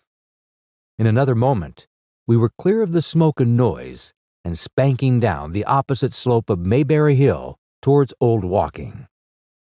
In front was a quiet, sunny landscape, a wheat field ahead on either side of the road, and the Mayberry Inn with its swinging sign. I saw the doctor's cart ahead of me. At the bottom of the hill, I turned my head to look at the hillside I was leaving. Thick streamers of black smoke, shot with threads of red fire, were driving up into the still air and throwing dark shadows upon the green treetops eastward. The smoke already extended far away to the east and west, to the Byfleet pine woods eastward, and to Walking on the west. The road was dotted with people running towards us, and very faint now, but very distinct through the hot, quiet air, one heard the whir of a machine gun that was presently stilled, and an intermittent crackling of rifles. Apparently, the Martians were setting fire to everything within range of their heat ray. I am not an expert driver, and I had immediately to turn my attention to the horse. When I looked back again, the second hill had hidden the black smoke. I slashed the horse with the whip and gave him a loose rein until Walking and Send lay between us and that quivering tumult. I overtook and passed the doctor between Walking and Send. The end of Part 2. Please continue to Part 3. Published by Thought.com. Chapter 10. In the Storm. Leatherhead is about 12 miles from Mayberry Hill. The scent of hay was in the air through the lush meadows beyond Pryford, and the hedges on either side were sweet and gay with multitudes of dog roses. The heavy firing that broke out while we were driving down Mayberry Hill ceased as abruptly as it began, leaving the evening very peaceful and still. We got to Leatherhead without misadventure about 9 o'clock, and the horse had an hour's rest while I took supper with my cousins and commended my wife to their care. My wife was curiously silent through the drive, and seemed oppressed with forebodings of evil. I talked to her reassuringly, pointing out that the Martians were tied to the pit by sheer heaviness, and at the utmost could but crawl a little out of it. But she answered only in monosyllables. Had it not been for my promise to the innkeeper, she would, I think, have urged me to stay in Leatherhead that night. Would that I had. Her face, I remember, was very white as we parted. For my own part, I had been feverishly excited all day. Something very like the war fever that occasionally runs through a civilized community had got into my blood, and in my heart I was not so very sorry that I had to return to Mayberry that night. I was even afraid that the last fusillade I had heard might mean the extermination of our invaders from Mars.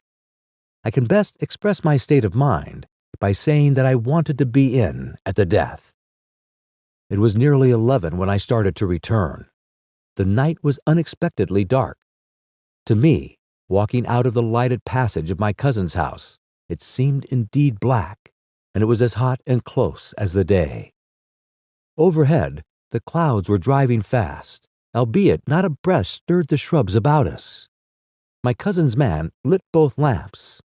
Happily, I knew the road intimately.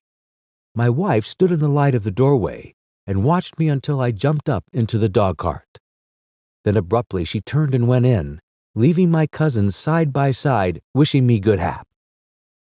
I was a little depressed at first with the contagion of my wife's fears, but very soon my thoughts reverted to the Martians. At that time, I was absolutely in the dark as to the course of the evening's fighting. I did not know even the circumstances that had precipitated the conflict. As I came through Occam, for that was the way I returned, and not through Send and Old Walking, I saw along the western horizon a blood-red glow which as I drew nearer, crept slowly up the sky. The driving clouds of the gathering thunderstorm mingled there with masses of black and red smoke. Ripley Street was deserted, and except for a lighted window or so, the village showed not a sign of life. But I narrowly escaped an accident at the corner of the road to Pryford, where a knot of people stood with their backs to me. They said nothing to me as I passed. I did not know what they knew of the things happening beyond the hill, nor did I know if the silent houses I passed on the way were sleeping securely, or deserted and empty, or harassed and watching against the terror of the night. From Ripley until I came through Pryford, I was in the valley of the Wey, and the red glare was hidden from me. As I ascended the little hill beyond Pryford Church, the glare came into view again, and the trees about me shivered with the first intimation of the storm that was upon me. Then I heard midnight pealing out from Pryford Church behind me, and then came the silhouette of Mayberry Hill, with its treetops and roofs black and sharp against the red. Even as I beheld this, a lurid green glare lit the road about me and showed the distant woods towards Addlestone.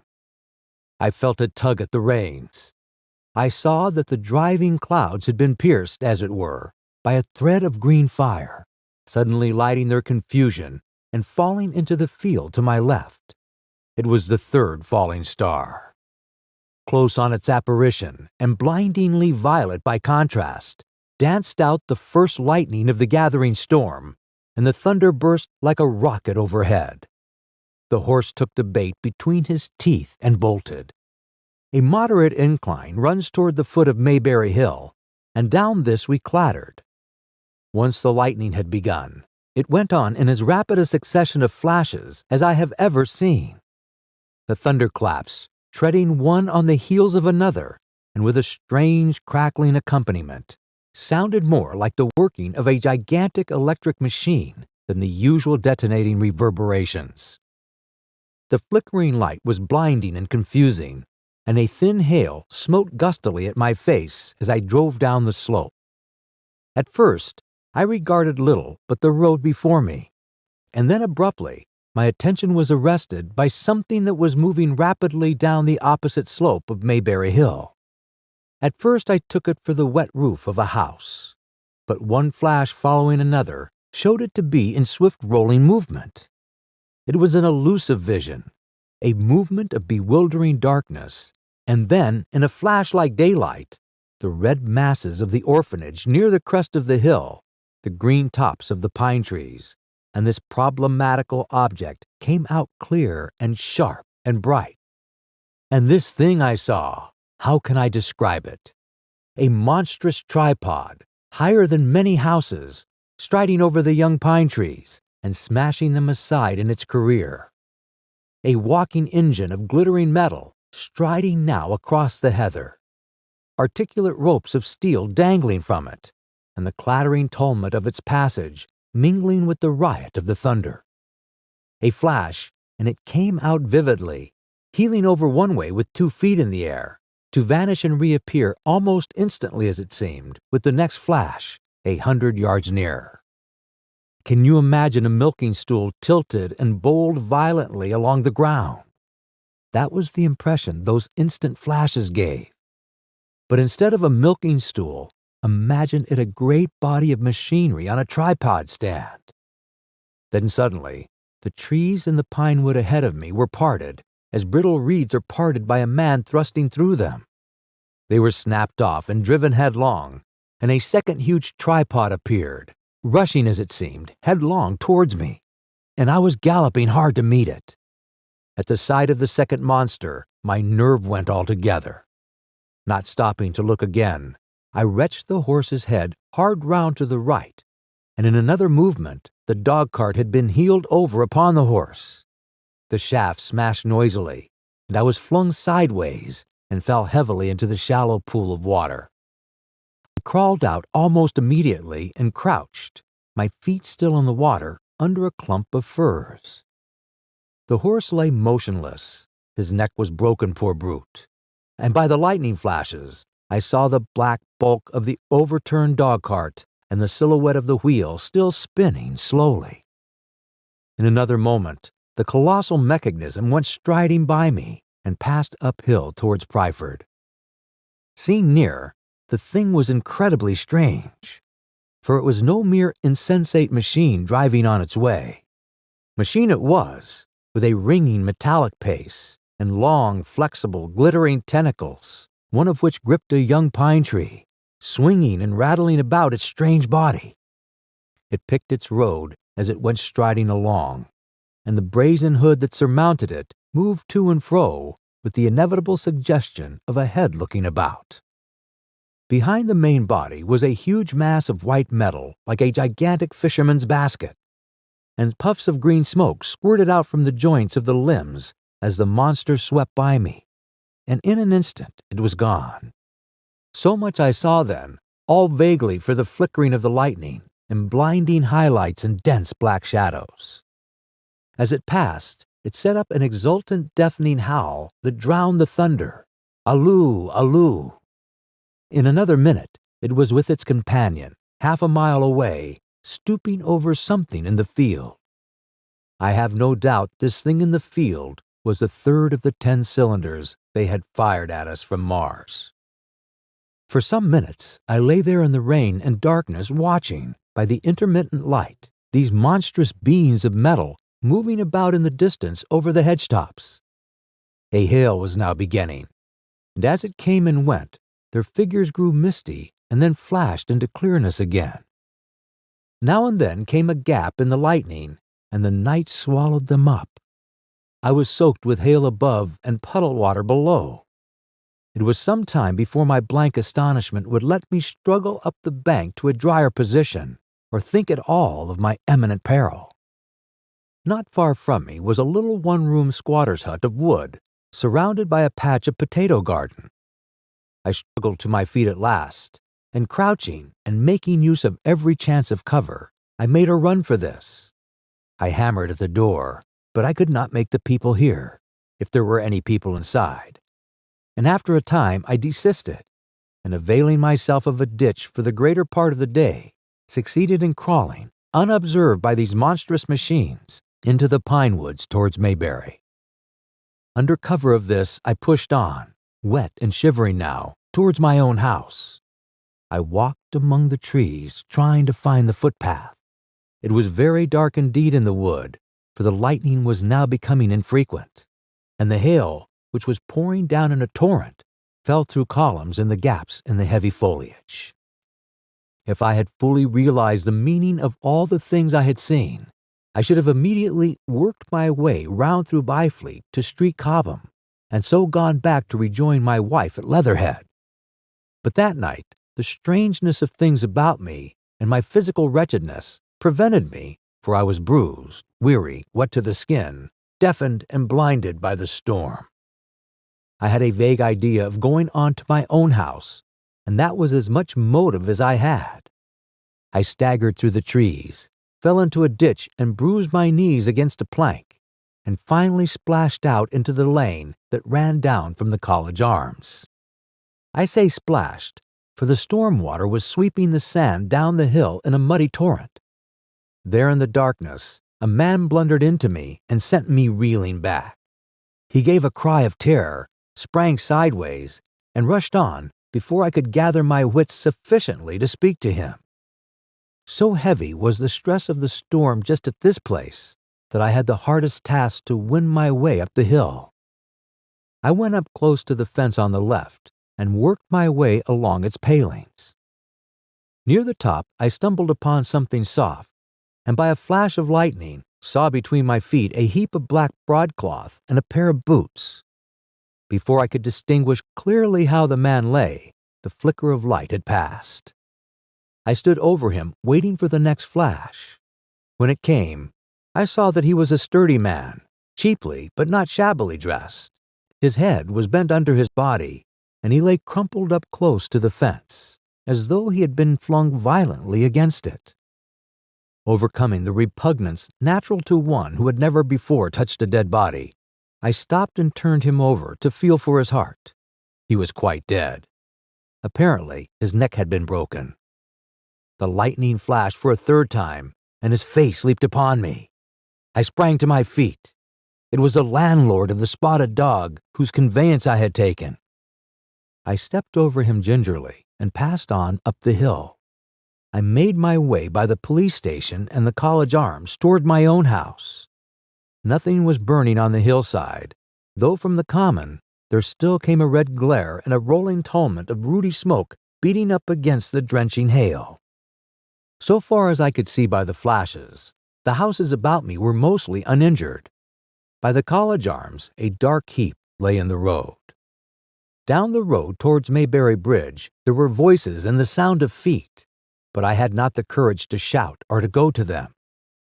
I let myself in with my latchkey, closed, locked, and bolted the door, staggered to the foot of the staircase, and sat down.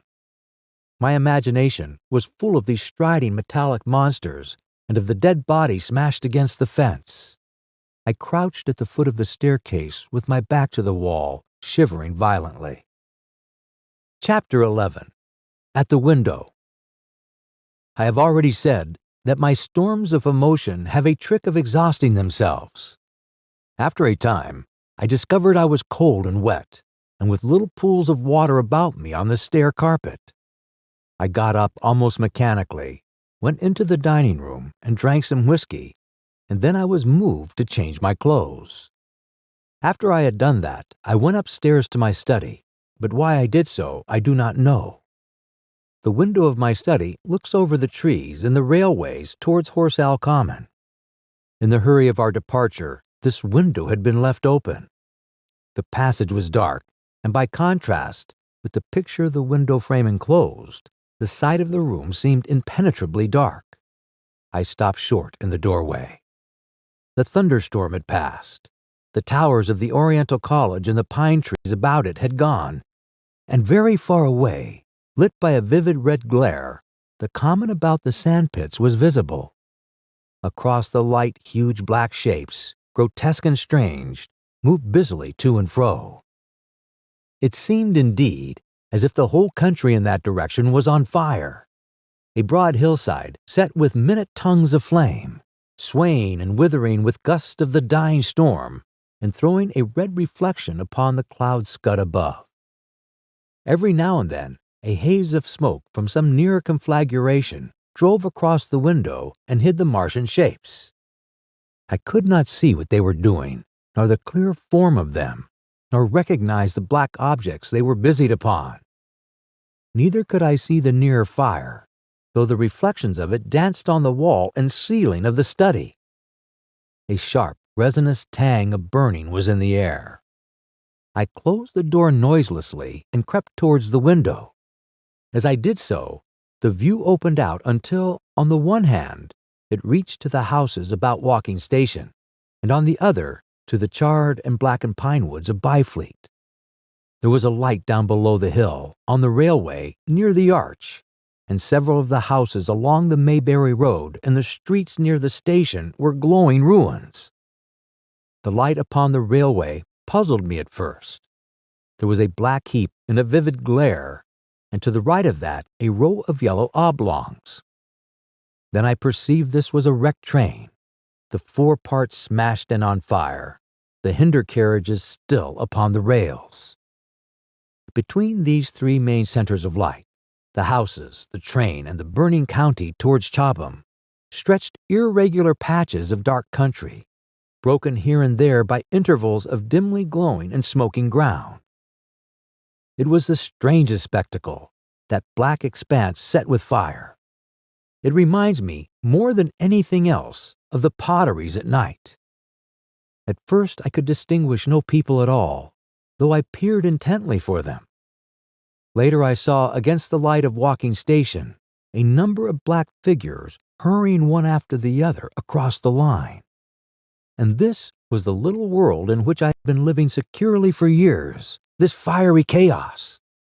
What happened in the last 7 hours I still did not know, nor did I know, though I was beginning to guess, the relation between these mechanical colossi and the sluggish lumps I had seen disgorged from the cylinder.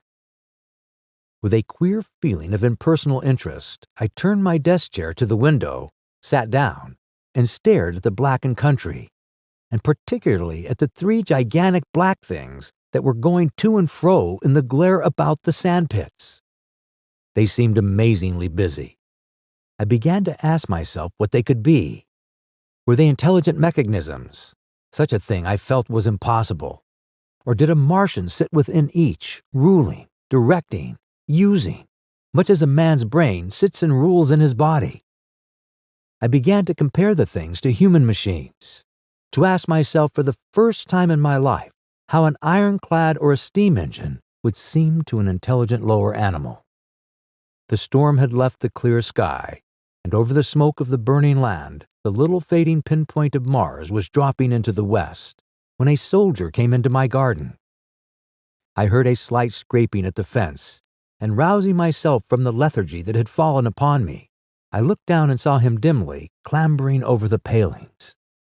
At the sight of another human being, my torpor passed, and I leaned out of the window eagerly. "Hiss," said I in a whisper. He stopped astride of the fence in doubt. Then he came over and across the lawn to the corner of the house. He bent down and stepped softly. "Who's there?" he said, also whispering, standing under the window and peering up. "Where are you going?" I asked. "God knows." "Are you trying to hide?" "That's it." "Come into my house," I said. I went down, unfastened the door, and let him in, and locked the door again. I could not see his face. He was hatless, and his coat was unbuttoned. "My God," he said as I drew him in. "What has happened?" I asked. "What hasn't?" In the obscurity, I could see he made a gesture of despair. "They wiped us out, simply wiped us out," he repeated again and again. He followed me almost mechanically into the dining room. "Take some whiskey," I said, pouring out a stiff dose. He drank it. Then abruptly he sat down before the table, put his head on his arms, and began to sob and weep like a little boy, in a perfect passion of emotion, while I, with a curious forgetfulness of my own recent despair, stood beside him wondering. It was a long time before he could steady his nerves to answer my questions, and then he answered perplexingly and brokenly. He was a driver in the artillery and had only come into action about 7. At that time, firing was going on across the common, and it was said that the first party of Martians were crawling slowly towards their second cylinder under cover of a metal shield. Later, the shield staggered up on tripod legs and became the first of the fighting machines I had seen. The gun he drove had been unlimbered near Horsell in order to command the sandpits, and its arrival it was that had precipitated the action. As the limber gunners went to the rear, his horse trod in a rabbit hole and came down, throwing him into a depression of the ground. At the same moment, the gun exploded behind him, the ammunition blew up, there was fire all about him, and he found himself lying under a heap of charred dead men and dead horses. I lay still, he said, scared out of my wits, with the forequarter of a horse atop of me. We'd been wiped out, and the smell, good God, like burnt meat. I was hurt across the back by the fall of the horse, and there I had to lie until I felt better. Just like parade it had been a minute before, then stumble, bang, swish. Wiped out, he said. He had hid under the dead horse for a long time, peeping out furtively across the common. The Cardigan men had tried a rush in skirmishing order at the pit, simply to be swept out of existence. Then the monster had risen to its feet and had begun to walk leisurely to and fro across the common among the few fugitives, with its head-like hood turning about exactly like the head of a cowled human being. A kind of arm carried a complicated metallic case, about which green flashes scintillated, and out of the funnel of this there smoked the heat ray. In a few minutes there was, so far as a soldier could see, not a living thing left upon the common, and every bush and tree upon it that was not already a blackened skeleton was burning. The hussars had been on the road beyond the curvature of the ground, and he saw nothing of them. He heard the Martians rattle for a time and then become still. The giant saved Walking Station and its cluster of houses until the last. Then in a moment the heat ray was brought to bear, and the town became a heap of fiery ruins. Then the thing shut off the heat ray, and turning its back upon the artillerymen, began to waddle away towards the smoldering pine woods that sheltered the second cylinder. As it did so, a second glittering titan built itself up out of the pit. The second monster followed the first, and at that the artilleryman began to crawl very cautiously across the hot heather ash towards Horsell. He managed to get alive into the ditch by the side of the road, and so escaped to walking. There his story became ejaculatory. The place was impassable. It seems there were a few people alive there, frantic for the most part, and many burned and scalded. He was turned aside by the fire, and hid among some almost scorching heaps of broken wall as one of the Martian giants returned. He saw this one pursue a man, catch him up in one of its steely tentacles, and knock his head against the trunk of a pine tree. At last, after nightfall, the artilleryman made a rush for it and got over the railway embankment. Since then, he had been sulking along towards Maybury in the hope of getting out of danger Londonward. People were hiding in trenches and cellars, and many of the survivors had made off towards Woking village and Send. He had been consumed with thirst until he found one of the water mains near the railway arch smashed, and the water bubbling out like a spring upon the road. That was the story I got from him, bit by bit. He grew calmer telling me, and trying to make me see the things he had seen. He had eaten no food since midday. He told me early in his narrative, and I found some mutton and bread in the pantry and brought it into the room. We lit no lamp for fear of attracting the Martians, and ever and again our hands would touch upon bread or meat. As he talked, things about us came darkly out of the darkness, and the trampled bushes and broken rose trees outside the window grew distinct. It would seem that a number of men or animals had rushed across the lawn. I began to see his face, blackened and haggard, as no doubt mine was also. When we had finished eating, we went softly upstairs to my study, and I looked again out of the open window. In one night the valley had become a valley of ashes. The fires had dwindled now.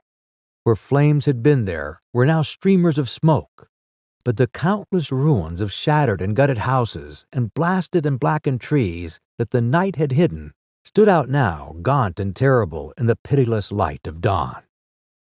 Yet here and there some object had the luck to escape. A white railway signal here, the end of a greenhouse there, white and fresh amid the wreckage. Never before in the history of warfare had destruction been so indiscriminate and so universal.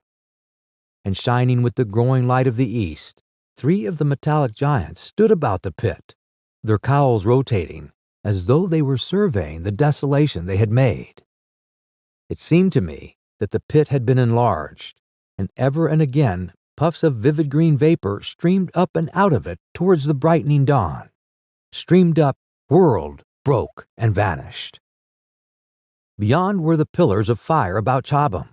They became pillars of bloodshot smoke at the first touch of day. Chapter 12. What I saw of the destruction of Weybridge and Shepperton. As the dawn grew brighter, we withdrew from the window from which we had watched the Martians and went very quietly downstairs. The artilleryman agreed with me that the house was no place to stay in. He proposed, he said, to make his way Londonward and thence rejoin his battery, number 12, of the Horse Artillery. My plan was to return at once to Leatherhead, and so greatly had the strength of the Martians impressed me that I had determined to take my wife to New Haven and go with her out of the country forthwith, for I already perceived clearly that the country about London must inevitably be the scene of a disastrous struggle before such creatures as these could be destroyed. Between us and Leatherhead, however, lay the third cylinder with its guarding giants. Had I been alone, I think I should have taken my chance and struck across country, but the artilleryman dissuaded me. It's no kindness to the right sort of wife, he said, to make her a widow, and in the end I agreed to go with him, under cover of the woods, northward as far as Street Chobham before I parted with him. Thence I would make a big detour by Epsom to reach Leatherhead. I should have started at once, but my companion had been in active service and he knew better than that. He made me ransack the house for a flask, which he filled with whiskey, and we lined every available pocket with packets of biscuits and slices of meat. Then we crept out of the house and ran as quickly as we could down the ill-made road by which I had come overnight. The houses seemed deserted.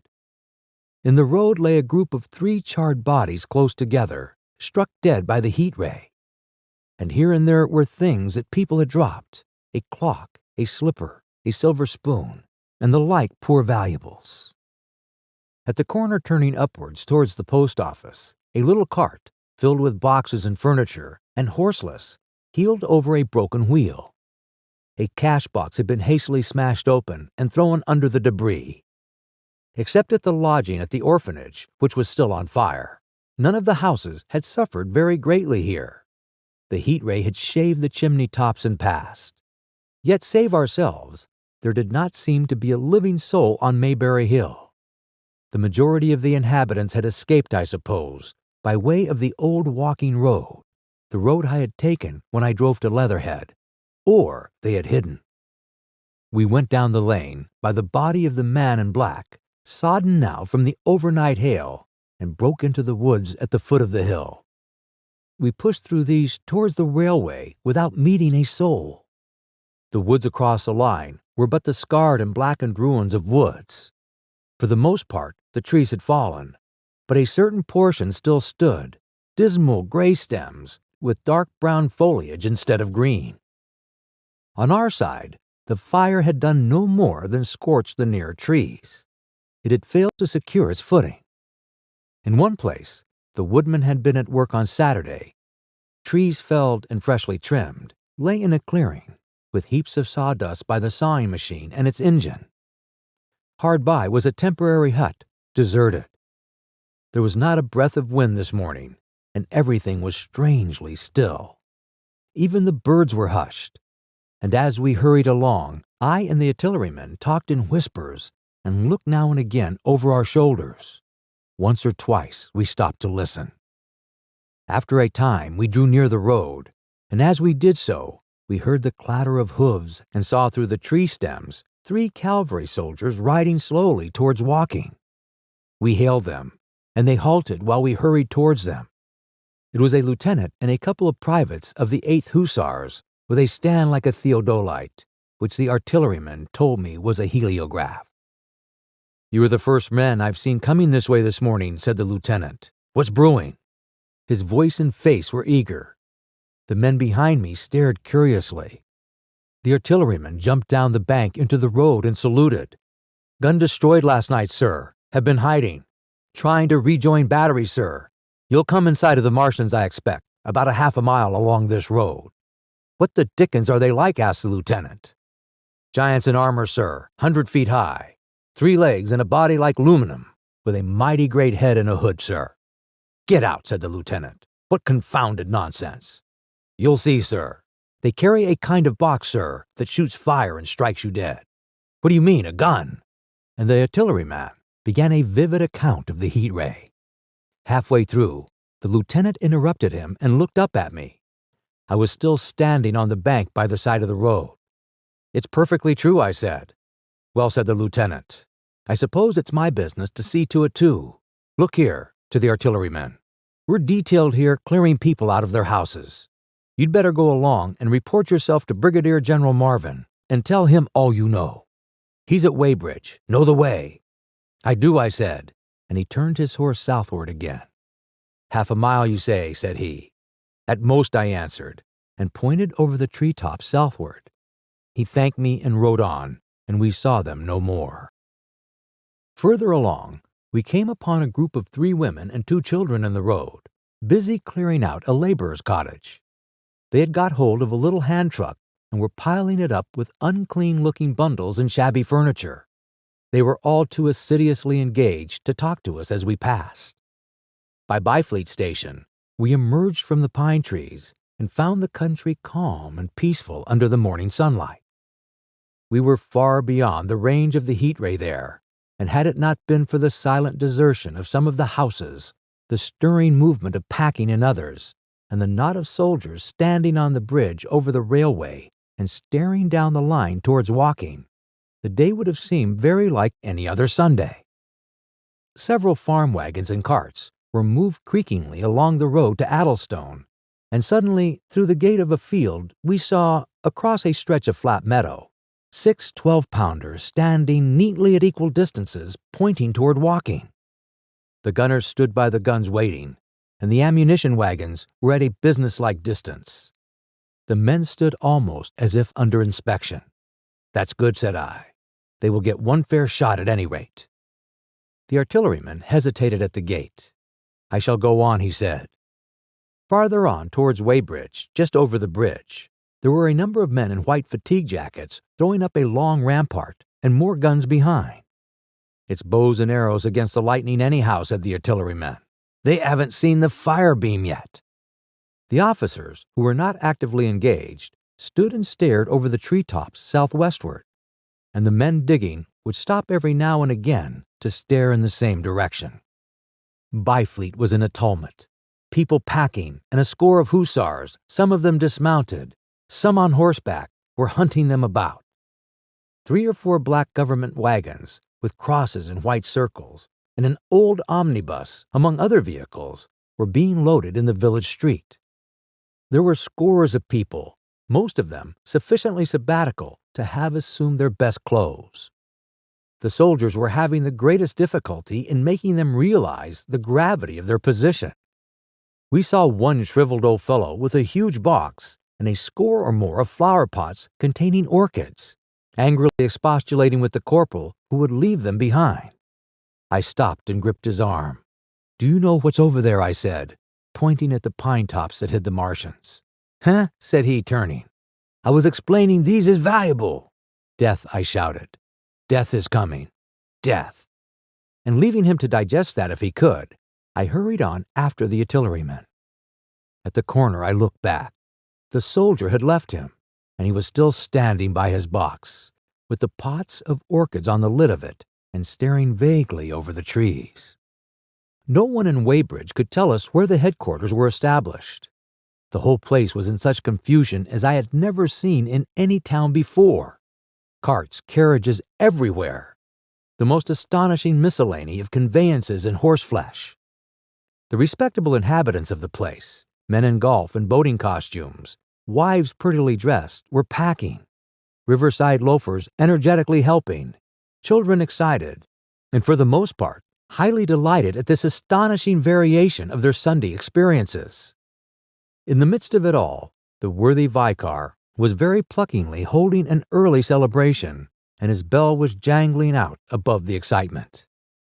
I and the artillerymen, seated on the step of the drinking fountain, made a very passable meal upon what we had brought with us.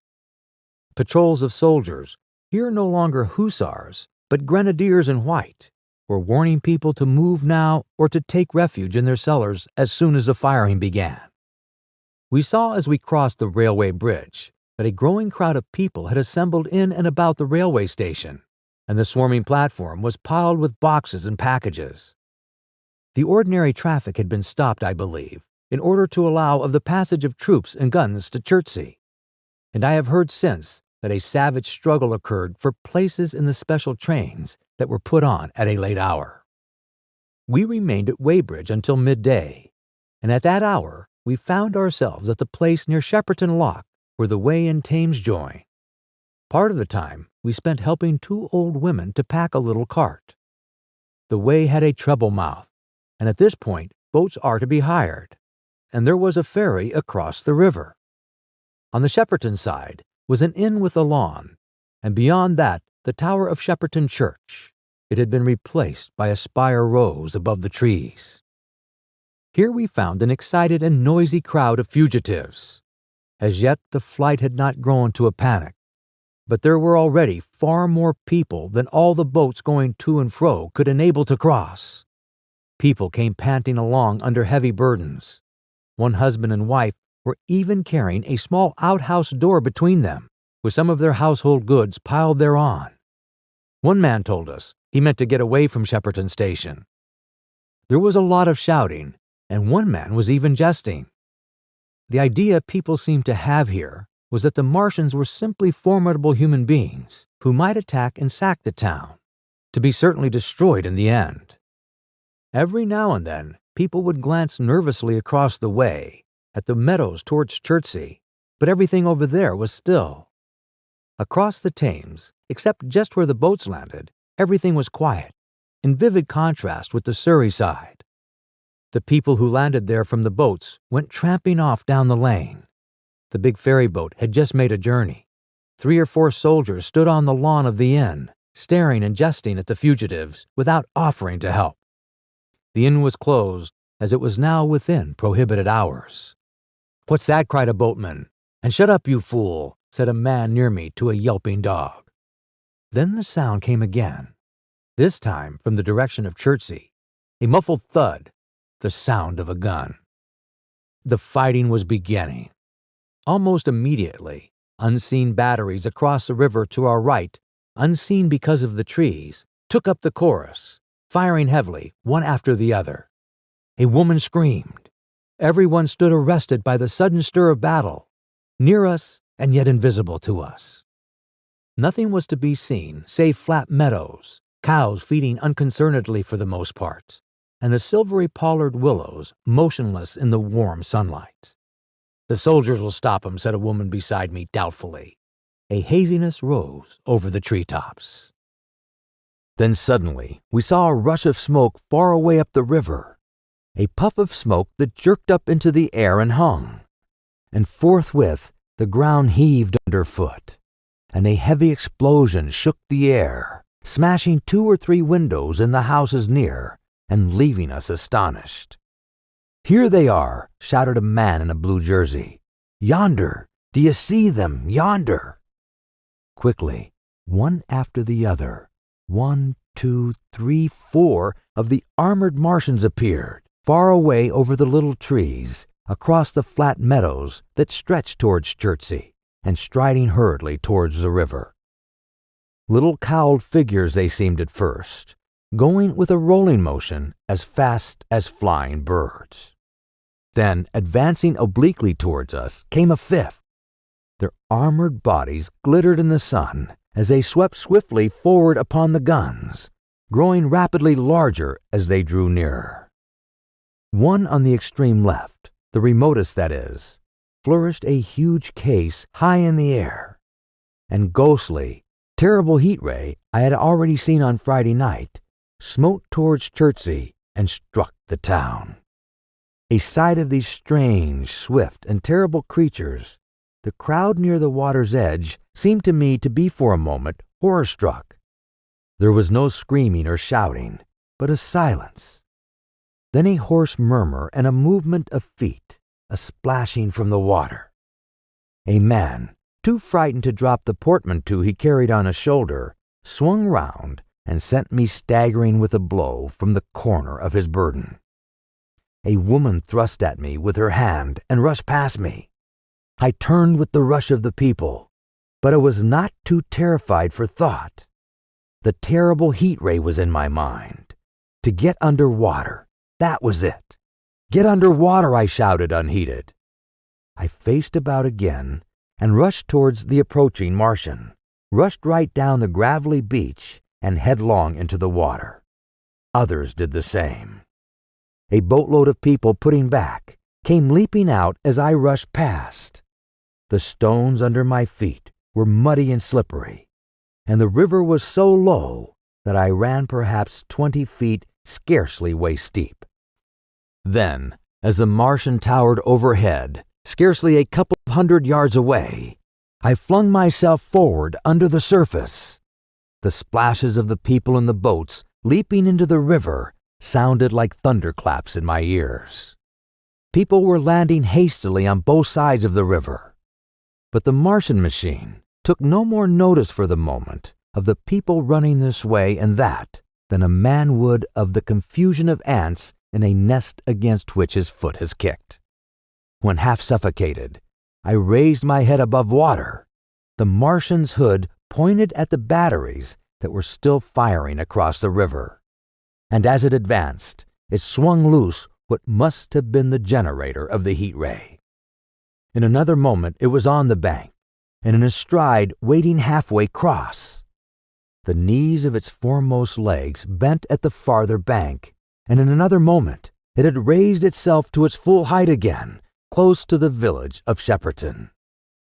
Forthwith, the 6 guns, which, unknown to anyone on the right bank, had been hidden behind the outskirts of that village, fired simultaneously. The sudden near concussion, the last close upon the first, made my heart jump. The monster was already raising the case, generating the heat ray, as the first shell burst 6 yards above the hood. I gave a cry of astonishment. I saw and thought nothing of the other 4 Martian monsters. My attention was riveted upon the nearer incident.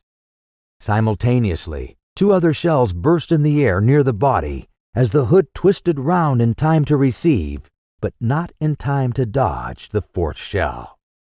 The shell burst clean in the face of the thing. The hood bulged, flashed, was whirled off in a dozen tattered fragments of red flesh and glittering metal. "Hit!" shouted I, with something between a scream and a cheer. I heard answering shouts from the people in the water about me.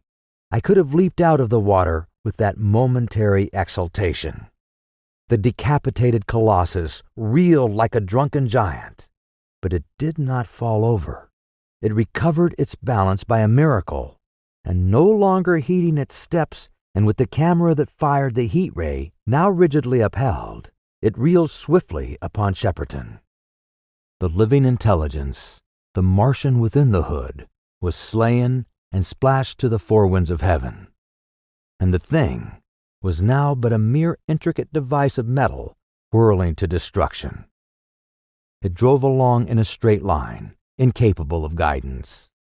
It struck the tower of Shepperton Church, smashing it down as the impact of a battering ram might have done, swerved aside, blundered on, and collapsed with tremendous force into the river of my sight. A violent explosion shook the air, and a spout of water, steam, mud, and shattered metal shot far up into the sky. As the camera of the heat ray hit the water, the latter had immediately flashed into steam. In another moment, a huge wave, like a muddy tidal bore, but almost scaldingly hot, came sweeping round the bend upstream. I saw people struggling shorewards, and heard their screaming and shouting, faintly above the seething and roar of the Martian's collapse. For a moment, I heeded nothing of the heat, forgot the patent need of self-preservation. I splashed through the tumultuous water, pushing aside a man in black to do so, until I could see round the bend. 6 deserted boats pitched aimlessly upon the confusion of the waves. The fallen Martian came into sight downstream, lying across the river and for the most part submerged. Thick clouds of steam were pouring off the wreckage, and through the tumultuously whirling wisp I could see, intermittently and vaguely, the gigantic limbs churning the water and flinging a splash and spray of mud and froth into the air. The tentacles swayed and struck like living arms, and save for the helpless purposelessness of these movements, it was as if some wounded thing were struggling for its life amid the waves. Enormous quantities of a ruddy brown fluid were spurting up in noisy jets out of the machine. My attention was diverted from this death flurry by a furious yelling, like that of the thing called a siren in our manufacturing towns. A man, knee-deep near the towing path, shouted inaudibly to me and pointed. Looking back, I saw the other Martians advancing with gigantic strides down the riverbank from the direction of Chertsey. The Shepperton guns spoke this time unavailingly. At that, I ducked at once under water, and holding my breath until movement was an agony, blundered painfully ahead under the surface as long as I could. The water was in a tumult about me and rapidly growing hotter.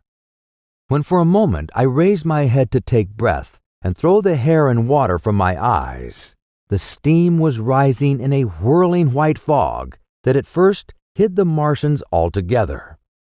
The noise was deafening. Then I saw them dimly, colossal figures of gray, magnified by the mist. They had passed by me, and two were stooping over the frothing, tumultuous ruins of their comrade. The third and fourth stood beside him in the water, one perhaps 200 yards from me, the other towards Laleham. The generators of the heat rays waved high, and the hissing beams smote down this way and that. The air was full of sound, a deafening and confusing conflict of noises, the clangorous din of the Martians, the crash of falling houses, the thud of trees, fences, sheds flashing into flame, and the crackling and roaring of fire. Dense black smoke was leaping up to mingle with the steam from the river, and as the heat ray went to and fro over Wye-Bridge, its impact was marked by flashes of incandescent white that gave place at once to a smoky dance of lurid flames. The nearer houses still stood intact, waiting their fate, shadowy, faint, and pallid in the steam, with the fire behind them going to and fro. For a moment perhaps I stood there, breast high in the almost boiling water, dumbfounded at my position, hopeless of escape. Through the reek, I could see the people who had been with me in the river scrambling out of the water through the reeds, like little frogs hurrying through grass from the advance of a man, or running to and fro in utter dismay on the towing path. Then suddenly, the white flashes of the heat ray came leaping towards me. The houses caved in as they dissolved at its touch and darted out flames. The trees changed to fire with a roar. The ray flickered up and down the towing path, licking off the people who ran this way and that, and came down to the water's edge not 50 yards from where I stood. It swept across the river to Shepperton, and the water in its track rose in a boiling wheel crested with steam. I turned shoreward. In another moment, the huge wave, well nigh at the boiling point, had rushed upon me. I screamed aloud, and scalded, half-blinded, agonized. I staggered through the leaping, hissing waters towards the shore. Had my foot stumbled, it would have been the end.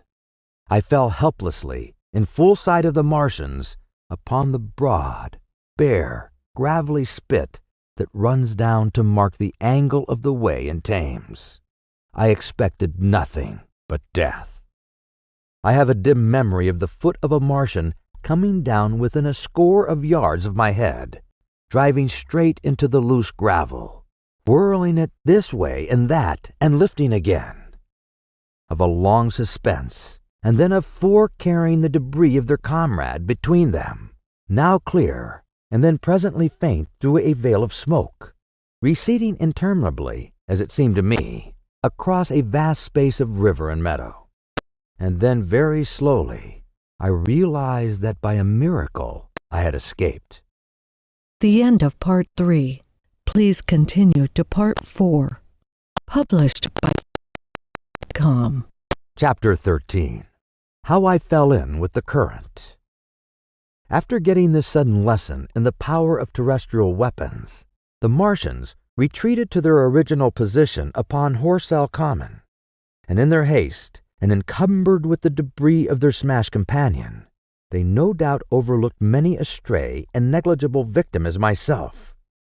Had they left their comrade and pushed on forthwith, there was nothing at that time between them and London but batteries of 12-pounder guns, and they would certainly have reached the capital in advance of the tidings of their approach. As sudden, dreadful, and destructive their advent would have been as the earthquake that destroyed Lisbon a century ago. But they were in no hurry. Cylinder followed cylinder on its interplanetary flight. Every 24 hours brought them reinforcement. And meanwhile, the military and naval authorities, now fully alive to the tremendous power of their antagonist, worked with furious energy. Every minute, a fresh gun came into position, until before twilight, every corpse, every row of suburban villas on the hilly slopes about Kingston and Richmond masked an expectant black muzzle. And through the charred and desolated area, perhaps 20 square miles altogether, that encircled the Martian encampment on Horsell Common, through charred and ruined villages among the green trees, through the blackened and smoking arcades that had been but a day ago pine spinies, crawled with the devoted scouts with the heliographs that were presently to warn the gunners of the Martian approach. But the Martians now understood our command of artillery and the danger of human proximity, and not a man ventured within a mile of either cylinder, save at the price of his life. It would seem that these giants spent the earlier part of the afternoon in going to and fro, transferring everything from the second and third cylinders in Addlestone Golf Links and the third at Pryford to their original pit on Horsell Common. Over that, above the blackened heather and ruined buildings that stretched far and wide, stood one as sentinel, while the rest abandoned their vast fighting machines and descended into the pit. They were hard at work there far into the night, and towering pillar of dense green smoke that rose therefrom could be seen from the hills above Marrow, and even, it is said, from Banstead and Epsom Downs. And while the Martians behind me were thus preparing for their next sally, and in front of me humanity gathered for the battle, I made my way with infinite pains and labor from the fire and smoke of burning Weybridge towards London. I saw an abandoned boat, very small and remote, drifting downstream, and throwing off the most of my sodden clothes, I went after it, gained it, and so escaped out of that destruction. There were no oars in the boat, but I contrived to paddle, as well as my parboiled hands would allow, down the river towards Halliford and Walton, going very tediously and continually looking behind me, as you may well understand. I followed the river because I considered that the water gave me my best chance of escape should these giants return. The hot water from the Martians' overthrow drifted downstream with me, so that for the best part of a mile I could see little of either bank.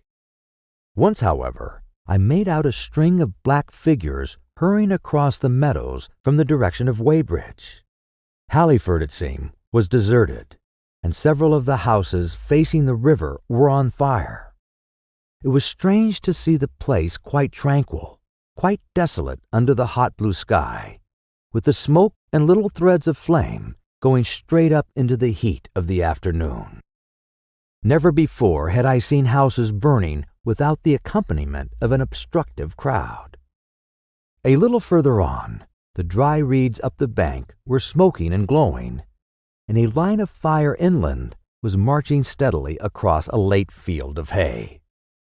For a long time I drifted, so painful and weary was I after the violence I had begun through, and so intense the heat upon the water. Then my fears got the better of me again, and I resumed my paddling. The sun scorched my bare back. At last, as the bridge at Walton was coming into sight round the bend, my fever and faintness overcame my fears, and I landed on the Middlesex bank and lay down, deadly sick, amid the long grass. I suppose the time was then about 4 or 5 o'clock. I got up presently, walked perhaps half a mile without meeting a soul, and then lay down again in the shadow of a hedge. I seemed to remember talking, wanderingly to myself, during that last spurt. I was also very thirsty, and bitterly regretful I had drunk no more water. It is a curious thing that I felt angry with my wife. I cannot account for it, but my impotent desire to reach Leatherhead worried me excessively. I do not clearly remember the arrival of the current, so that probably I dozed. I became aware of him as a seated figure in soot-smudged shirt-sleeves, and with his upturned, clean-shaven face staring at a faint flickering that danced over the sky. The sky was what is called a mackerel sky, rows and rows of faint down plumes of cloud, just tinted with the midsummer sunset. I sat up, and at the rustle of my motion, he looked at me quickly. "Have you any water?" I asked abruptly. He shook his head. "You have been asking for water for the last hour," he said. For a moment we were silent, taking stock of each other. I dare say he found me a strange enough figure, naked, save for my water-soaked trousers and socks, scalded, and my face and shoulders blackened by the smoke. His face was a fair weakness, his chin retreated, and his hair lay in crisp, almost flaxen curls on his low forehead. His eyes were rather large, pale blue, and blankingly staring. He spoke abruptly, looking vacantly away from me. "What does it mean?" he said. "What do these things mean?" I stared at him and made no answer. He extended a thin white hand and spoke in almost a complaining tone. "Why are these things permitted? What sins have we done?" The morning service was over. I was walking through the roads to clear my brain for the afternoon, and then fire, earthquake, death, as if it were Sodom and Gomorrah. All our work undone, all the work. What are these Martians? "What are we?" I answered, clearing my throat. He gripped his knees and turned to look at me again. For half a minute, perhaps, he stared silently. "I was walking through the roads to clear my brain," he said, "and suddenly, fire, earthquake, death." He relapsed into silence, with his chin now sunken almost to his knees. Presently, he began waving his hand. "All the work, all the Sunday schools, what have we done? What has Weybridge done? Everything gone, everything destroyed. The church, we rebuilt it only 3 years ago, gone, swept out of existence. Why?" Another pause, and he broke out again like one demented. "The smoke of her burning goeth up for ever and ever," he shouted. His eyes flamed, and he pointed a lean finger in the direction of Weybridge. By this time, I was beginning to take his measure.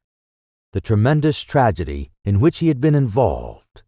It was evident he was a fugitive from Weybridge, had driven him to the very verge of his reason. "Are we far from Sunbury?" I said, in a matter-of-fact tone.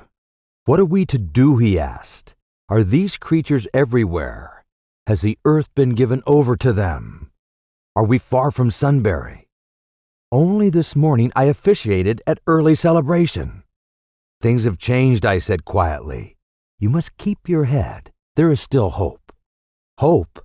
"Yes, plentiful hope for all this destruction." I began to explain my view of our position. He listened at first, but as I went on, the interest dawning in his eyes gave place to the former stare, and his regard wandered from me. "This must be the beginning of the end," he said, interrupting me. "The end, the great and terrible day of the Lord, when men shall call upon the mountains and the rocks to fall upon them and hide them from the face of him that sitteth upon the throne." I began to understand the position. I ceased my labored reasoning, struggled to my feet, and standing over him, laid my hand on his shoulder. "Be a man," said I. "You are scared out of your wits. What good is religion if it collapses under calamity? Think of what earthquakes and floods, wars and volcanoes have done before to men. Do you think God had exempted Weybridge? He is not an insurance agent."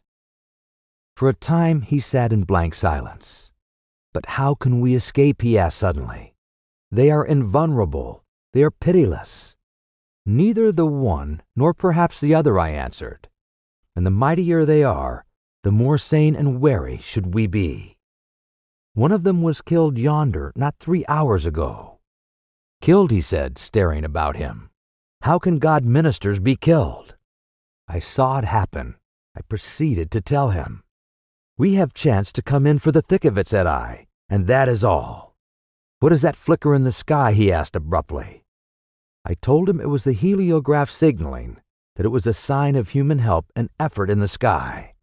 "We are in the midst of it," I said, "quiet as it is."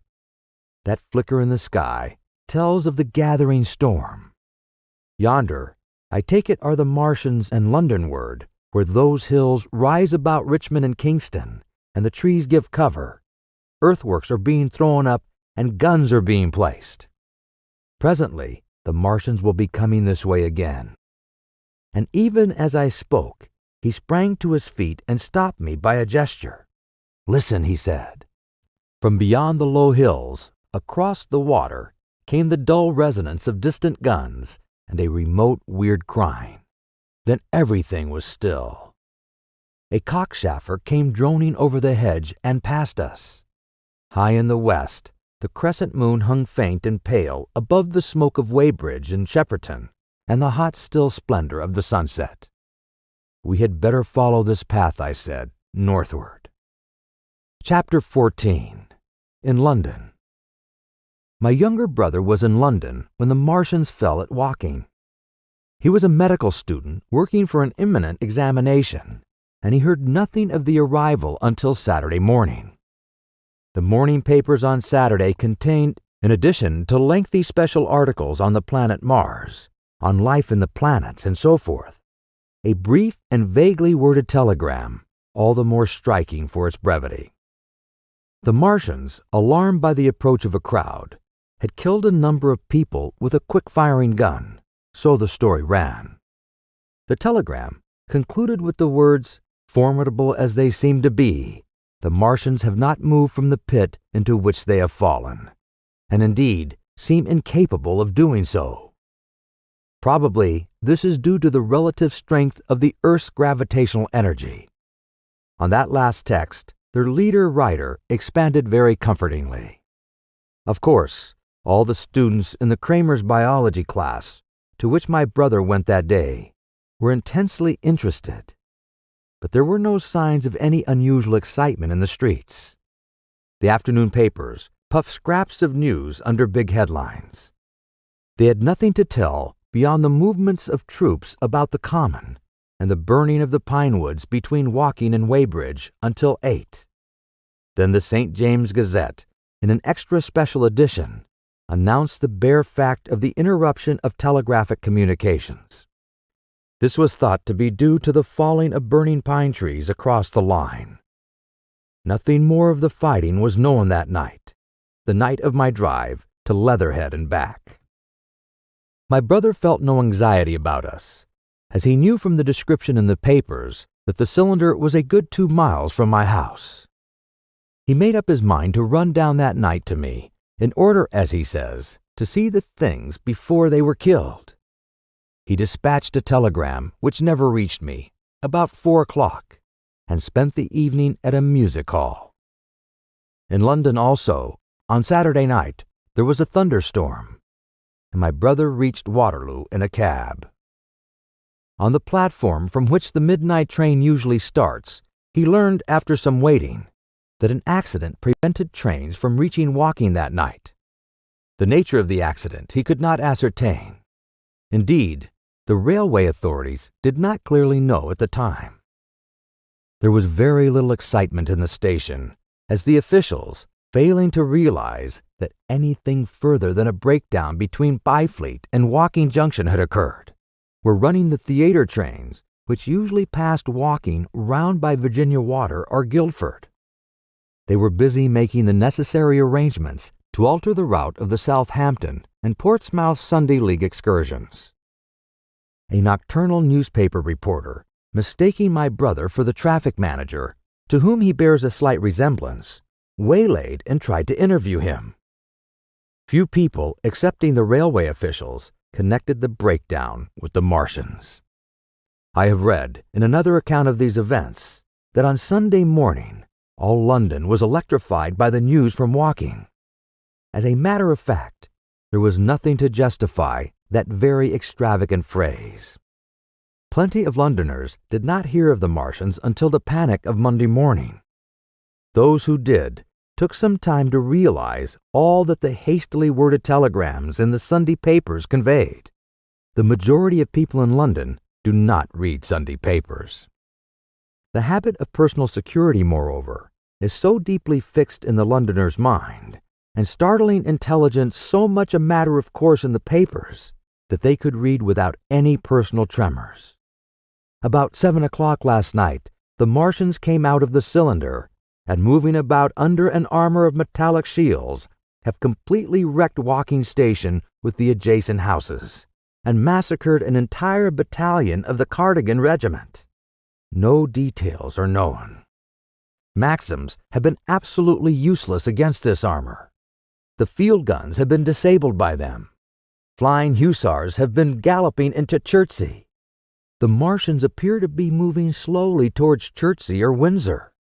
Great anxiety prevails in West Surrey, and earthworks are being thrown up to check the advance Londonward. That was how the Sunday Sun put it, and a clever and remarkably prompt handbook article in the Referee compared the affair to a menagerie suddenly let loose in a village. No one in London knew positively of the nature of the armored Martians, and there was still a fixed idea that these monsters must be sluggish, crawling, creeping painfully. Such expressions occurred in almost all the earlier reports. None of the telegrams could have been written by an eyewitness of their advance. The Sunday papers printed separate editions as further news came to hand, some even in default of it. But there was practically nothing more to tell people until late in the afternoon, when the authorities gave the press agencies the news in their possession. It was stated that the people of Walton and Weybridge and all the district were pouring along the roads, Londonward, and that was all. My brother went to church at the Foundling Hospital in the morning, still in ignorance of what had happened on the previous night. There he heard allusions made to the invasion and a special prayer for peace. Coming out, he bought a Referee. He became alarmed at the news in this, and went again to Waterloo Station to find out if communication were restored. The omnibuses, carriages, cyclists, and innumerable people walking in their best clothes seemed scarcely affected by the strange intelligence that the news vendors were disseminating. People were interested, or if alarmed only on account of the local residents. At the station, he heard for the first time that the Windsor and Chertsey lines were now interrupted. The porters told him that several remarkable telegrams had been received in the morning from Byfleet and Chertsey stations, but that these had abruptly ceased. My brother could get very little precise detail out of them. There's fighting going on about Weybridge was the extent of their information. The train service was now very much disorganized. Quite a number of people who had been expecting friends from places on the Southwestern network were standing about the station. One gray-headed old gentleman came and abused the Southwestern Company bitterly to my brother. "It wants showing up," he said. 1 or 2 trains came in from Richmond, Putney, and Kingston, containing people who had gone out for a day's boating and found the locks closed and a feeling of panic in the air. A man in a blue and white blazer addressed my brother, full of strange tidings. "There's hosts of people driving into Kingston in traps and carts and things, with boxes of valuables and all that," he said. "They came from Moseley and Weybridge and Walton, and they say there's been guns heard at Chertsey, heavy firing, and that mounted soldiers had been told to get off at once because the Martians are coming. We heard guns firing at Hampton Court Station, but we thought it was thunder. What the dickens does it all mean? The Martians can't get out of their pit, can they?" My brother could not tell him. Afterwards, he found that the vague feeling of alarm had spread to the clients of the Underground Railway, and that the Sunday excursionists began to return from all over the southwestern Lung, Barnes, Wimbledon, Richmond Park, Kew, and so forth, at unnaturally early hours. But not a soul had anything more than vague hearsay to tell of. Everyone connected with the terminus seemed ill-tempered. About 5 o'clock, the gathering crowd in the station was immensely excited by the opening of the line of communication, which is almost invariably closed between the southeastern and southwestern stations, and the passage of carriage trucks bearing huge guns and carriages crammed with soldiers. These were the guns that were brought up from Woolwich and Chatham to cover Kingston. There was an exchange of pleasantries. "You'll get eaten," "We're the beast tamers," and so forth. A little while after that, a squad of police came into the station and began to clear the public off the platforms, and my brother went out into the street again. The church bells were ringing for evening song, and a squad of Salvation Army lassies came singing down Waterloo Road. On the bridge, a number of loafers were watching a curious brown scum that came drifting down the stream in patches. The sun was just setting, and the clock tower and the Houses of Parliament rose against one of the most peaceful skies it is possible to imagine. A sky of gold, barred with long traverse stripes of reddish-purple cloud. There was talk of a floating body. One of the men there, a reservist he said he was, told my brother he had seen the heliograph flickering in the west. In Wellington Street, my brother met a couple of sturdy roughs who had just been rushed out of the Fleet Street with still wet newspapers and staring placards. "Dreadful catastrophe," they bawled one to the other down Wellington Street. "Fighting at Weiburg. Full description. Repulse of the Martians. London in danger." He had to give 3d for a copy of that paper. Then it was, and then only, that he realized something of the full power and terror of these monsters. He learned that they were not merely a handful of small sluggish creatures, but that they were minds swaying vast mechanical bodies, and that they could move swiftly and smite with such power that even the mightiest guns could not stand against them. They were described as vast spider-like machines, nearly 100 feet high, capable of the speed of an express train, and able to shoot out a beam of intense heat. Massed batteries, chiefly of field guns, had been planted in the country around Horsell Common, and especially between the Walking District and London. 5 of the machines had been seen moving towards the Thames, and one, by a happy chance, had been destroyed. In the other cases, the shells had missed, and the batteries had been at once annihilated by the heat rays. Heavy losses of soldiers were mentioned, but the tone of the dispatch was optimistic. The Martians had been repulsed. They were not invulnerable. They had retreated to their triangle of cylinders again, in the circle about Woking. Signalers with heliographs were pushing forward upon them from all sides. Guns were in rapid transit from Windsor, Portsmouth, Aldershot, Woolwich, even from the north, among others, long wire guns of 95 tons from Woolwich. Altogether, 116 were in position or being hastily placed, chiefly covering London. Never before in England had there been such a vast or rapid concentration of military material. Any further cylinders that fell, it was hoped, could be destroyed at once by high explosives, which were being rapidly manufactured and distributed. No doubt, ran the report, the situation was one of the strangest and gravest description, but the public was exhorted to avoid and discourage panic. No doubt the Martians were strange and terrible in the extreme, but at the outside there could not be more than 20 of them against our millions. The authorities had reason to suppose, from the size of the cylinders, that at the outside there could not be more than 5 in each cylinder, 15 altogether, and one at least was disposed of, perhaps more. The public would be fairly warned of the approach of danger, and elaborate measures were being taken for the protection of the people in threatened southwestern suburbs.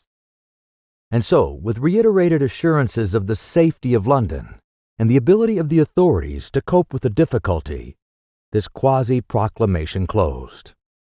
This was printed in enormous type on paper so fresh that it was still wet, and there had been no time to add a word of comment. It was curious, my brother said, to see how ruthlessly the usual contents of the paper had been hacked and taken out to give this place. All down Wellington Street, people could be seen fluttering out the pink sheets and reading, and the Strand was suddenly noisy with the voices of an army of hawkers following these pioneers. Men came scrambling off buses to secure copies. Certainly this news excited people intensely, whatever their previous apathy. The shutters of a map shop in the Strand were being taken down, my brother said, and a man in his Sunday raiment, lemon-yellow gloves even, was visible inside the window, hastily fastening maps of Surrey to the glass. Going on along the Strand to Trafalgar Square, the paper in his hand, my brother saw some of the fugitives from West Surrey. There was a man with his wife and 2 boys, and some articles of furniture in a cart, such as greengrocers use. He was driving from the direction of Westminster Bridge, and close behind him came a hay wagon with 5 or 6 respectable people in it, and some boxes and bundles. The faces of these people were haggard, and their entire appearance contrasted conspicuously with the Sabbath-best appearance of the people on the omnibuses. People in fashionable clothing peeped at them out of cabs. They stopped at the square, as if undecided which way to take, and finally turned eastward along the Strand. Some way behind these came a man in workday clothes, riding one of those old-fashioned tricycles with a small front wheel. He was dirty and white in the face. My brother turned down towards Victoria and met a number of such people. He had a vague idea that he might see something of me. He noticed an unusual number of police regulating the traffic. Some of the refugees were exchanging news with the people on the omnibuses. One was professing to have seen the Martians. Boilers on stilts, I tell you, striding along like men. Most of them were excited and animated by their strange experience. Beyond Victoria, the public houses were doing a lively trade with these arrivals. At all the street corners, groups of people were reading papers, talking excitedly, or staring at these unusual Sunday visitors. They seemed to increase as night drew on, until at last the roads, my brother said, were like Epsom High Street on a Derby day. My brother addressed several of these fugitives and got unsatisfactory answers from most. None of them could tell him any news of Woking except one man, who assured him that Woking had been entirely destroyed on the previous night. I come from Byfleet, he said. Man on a bicycle came through the place in the early morning and ran from door to door, warning us to come away. Then came soldiers. We went out to look, and there were clouds of smoke to the south, nothing but smoke, and not a soul coming that way. Then we heard the guns at Chertsey, and folks coming down from Weybridge. So I locked my house and came on. At the time, there was a strong feeling in the streets that the authorities were to blame for their incapacity to dispose of the invaders without all this inconvenience. About 8 o'clock, a noise of heavy firing was distinctly audible all over the south of London. My brother could not hear it for the traffic in the main thoroughfares, but by striking through the quiet back streets to the river, he was able to distinguish it quite plainly. He walked from Westminster to his apartments near Regent's Park about 2. He was now very anxious on my account, and disturbed at the evident magnitude of the trouble. His mind was inclined to run, even as mine had run on Saturday on military details. He thought of all those silent, expectant guns, of the suddenly nomadic countryside. He tried to imagine boilers on stilts 100 feet high. There were 1 or 2 cartloads of refugees passing along Oxford Street, and several in the Marylebone Road. But so slowly was the news spreading that Regent Street and Portland Place were full of their usual Sunday night promenaders, albeit they talked in groups. And along the edge of Regent's Park, there were as many silent couples walking out together under the scattered gas lamps as ever there have been. The night was warm and still, and a little oppressive. The sounds of guns continued intermittently, and after midnight there seemed to be sheet lighting in the south. He read and reread the paper, fearing the worst had happened to me. He was restless, and after supper prowled out again aimlessly. He returned and tried in vain to divert his attention to his examination notes. He went to bed a little after midnight and was awakened from lurid dreams in the small hours of Monday by the sound of door knockers, feet running in the street, distant drumming, and a clamor of bells. Red reflections danced on the ceiling. For a moment he lay astonished, wondering whether day had come or the world gone mad. Then he jumped out of bed and ran to the window. His room was an attic as he thrust his head out. Up and down the street there were a dozen echoes to the noise of his window sash, and heads in every kind of night disarray appeared. Inquiries were being shouted. "They are coming," bawled a policeman, hammering the door. "The Martians are coming," and hurried to the next door. The sound of drumming and trumpeting came from the Albany Street barracks, and every church within earshot was hard at work killing sleep with a vehemently disorderly tocsin. There was a noise of doors opening, and window after window in the houses opposite flashed from darkness into yellow illumination. Up the street came galloping a closed carriage, bursting abruptly into noise at the corner, rising to a clattery climax under the window, and dying away slowly in the distance. Close on the rear of this came a couple of cabs, the forerunners of a long procession of flying vehicles going for the most part to Chalk Farm Station, where the Northwestern special trains were loading up, instead of coming down the gradient into Euston. For a long time, my brother stared out of the window in blank astonishment, watching the policemen hammering at door after door and delivering their incomprehensible message. Then the door behind him opened, and the man who lodged across the landing came in, dressed only in shirt, trousers, and slippers, his braces loose about his waist, his hair disordered from his pillow. "What the devil is it?" he asked. "A fire! A fire! What a devil of a row!" They both craned their heads out of the window, straining to hear what the policemen were shouting. People were coming out of the side streets and standing in groups at the corners talking. "What the devil is it all about?" said my brother's fellow lodger. My brother answered him vaguely and began to dress, running with each garment to the window in order to miss nothing of the growing excitement. And presently men selling unnaturally early newspapers came bawling into the street. "London in danger of suffocation. The Kingston and Richmond defenses forced. Fearful massacres in the Thames Valley."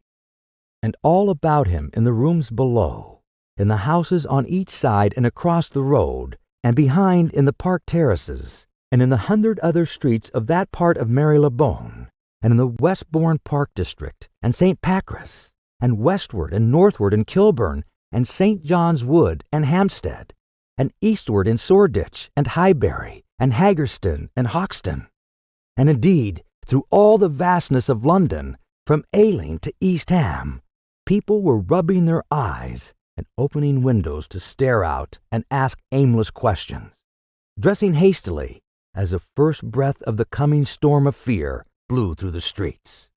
It was the dawn of the great panic. London, which had gone to bed on Sunday night oblivious and inert, was awakened in the small hours of Monday morning to a vivid sense of danger. Unable from his window to learn what was happening, my brother went down and out into the street, just as the sky between the parapets of the houses grew pink with the early dawn. The flying people on foot and in vehicles grew more numerous every moment. "Black smoke!" he heard people crying, and again, "Black smoke!" The contagion of such a unanimous fear was inevitable. As my brother hesitated on the doorstep, he saw another news vendor approaching and got a paper forthwith. The man was running away with the rest and selling his papers for a shilling each as he ran, a grotesque mingling of profit and panic. And from this paper, my brother read that catastrophic dispatch of the commander-in-chief. The Martians are able to discharge enormous clouds of a black and poisonous vapor by means of rockets. They have smothered our batteries, destroyed Richmond, Kingston, and Wimbledon, and are advancing slowly towards London, destroying everything on the way. It is impossible to stop them. There is no safety from the black smoke, but an instant flight. That was all, but it was enough. The whole population of the great 6 million city was stirring, slipping, running.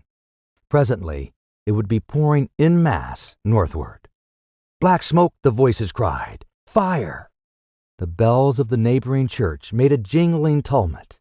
A cart carelessly driven smashed, amid shrieks and curses, against the water trough up the street.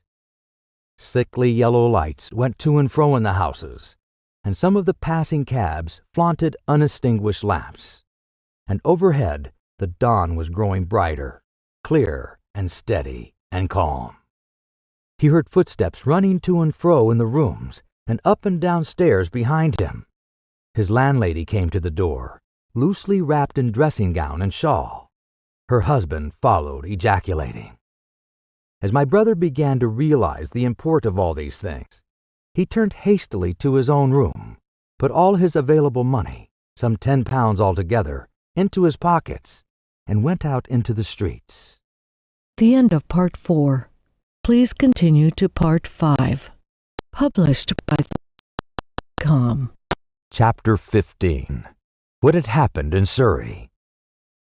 It was while the current had sat and talked so wildly to me under the hedge in the flat meadows near Halliford, and while my brother was watching the fugitives stream over Westminster Bridge, that the Martians had resumed the offensive.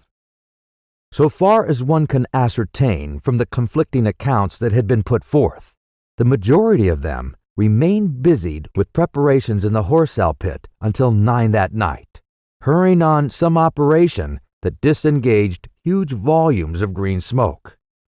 But 3 certainly came out about 8 o'clock, and advancing slowly and cautiously, made their way through Byfleet and Pryford towards Ripley and Weybridge, and so came in sight of the expectant batteries against the setting sun. These Martians did not advance in a body, but in a line, each perhaps 1.5 miles from his nearest fellow. They communicated with one another by means of siren-like howls, running up and down the scale from one note to another. It was this howling and firing of the guns at Ripley and St. George's Hill that we had heard at Upper Halliford.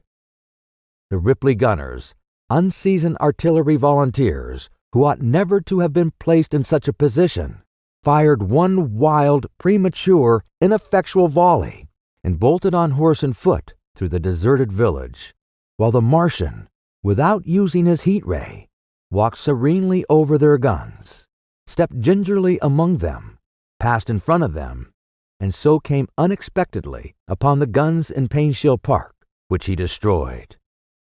The St. George's Hill men, however, were better led, or of a better mettle.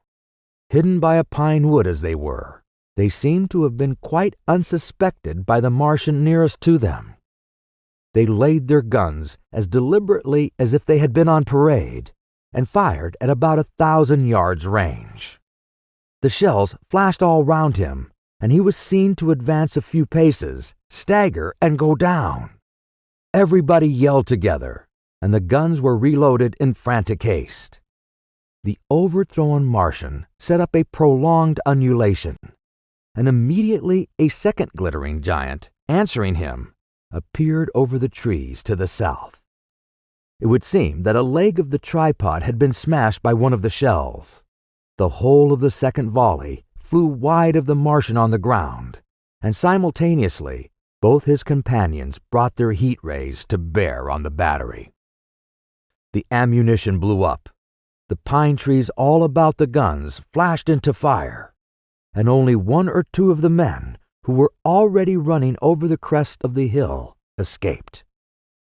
After this, It would seem that the three took counsel together and halted, and the scouts who were watching them report that they remained absolutely stationary for the next half hour. The Martian who had been overthrown crawled tediously out of his hood, a small brown figure, oddly suggestive that from the distance of a speck of light, and apparently engaged in the repair of his support. About 9 he had finished, for his cowl was then seen above the trees again. It was a few minutes past 9 that night when these 3 sentinels were joined by 4 other Martians, each carrying a thick black tube. A similar tube was handed to each of the 3, and the 7 proceeded to distribute themselves at equal distances along a curved line between St. George's Hill, Weybridge, and the village of Send, southwest of Ripley. A dozen rockets sprang out of the hills before them so soon as they began to move, and warned the waiting batteries about Ditton and Escher. At the same time, 4 of their fighting machines, similarly armed with tubes, crossed the river, and 2 of them, black against the western sky, came into sight of myself in the current as we hurried wearily and painfully along the road that runs northward out of Halliford. They moved, as it seemed to us, upon a cloud, for a milky mist covered the fields and rose to 1/3 of their height. At this sight, the current cried faintly in his throat and began running. But I knew it was no good running from a Martian, and I turned aside and crawled through dewy nettles and brambles into the broad ditch by the side of the road. He looked back, saw what I was doing, and turned to join me. The 2 halted, the nearer to us standing and facing Sunbury, the remoter being a gray indistinctness towards the evening star, away towards Staines. The occasional howling of the Martians had ceased. They took up their positions in the huge crescent about their cylinders in absolute silence.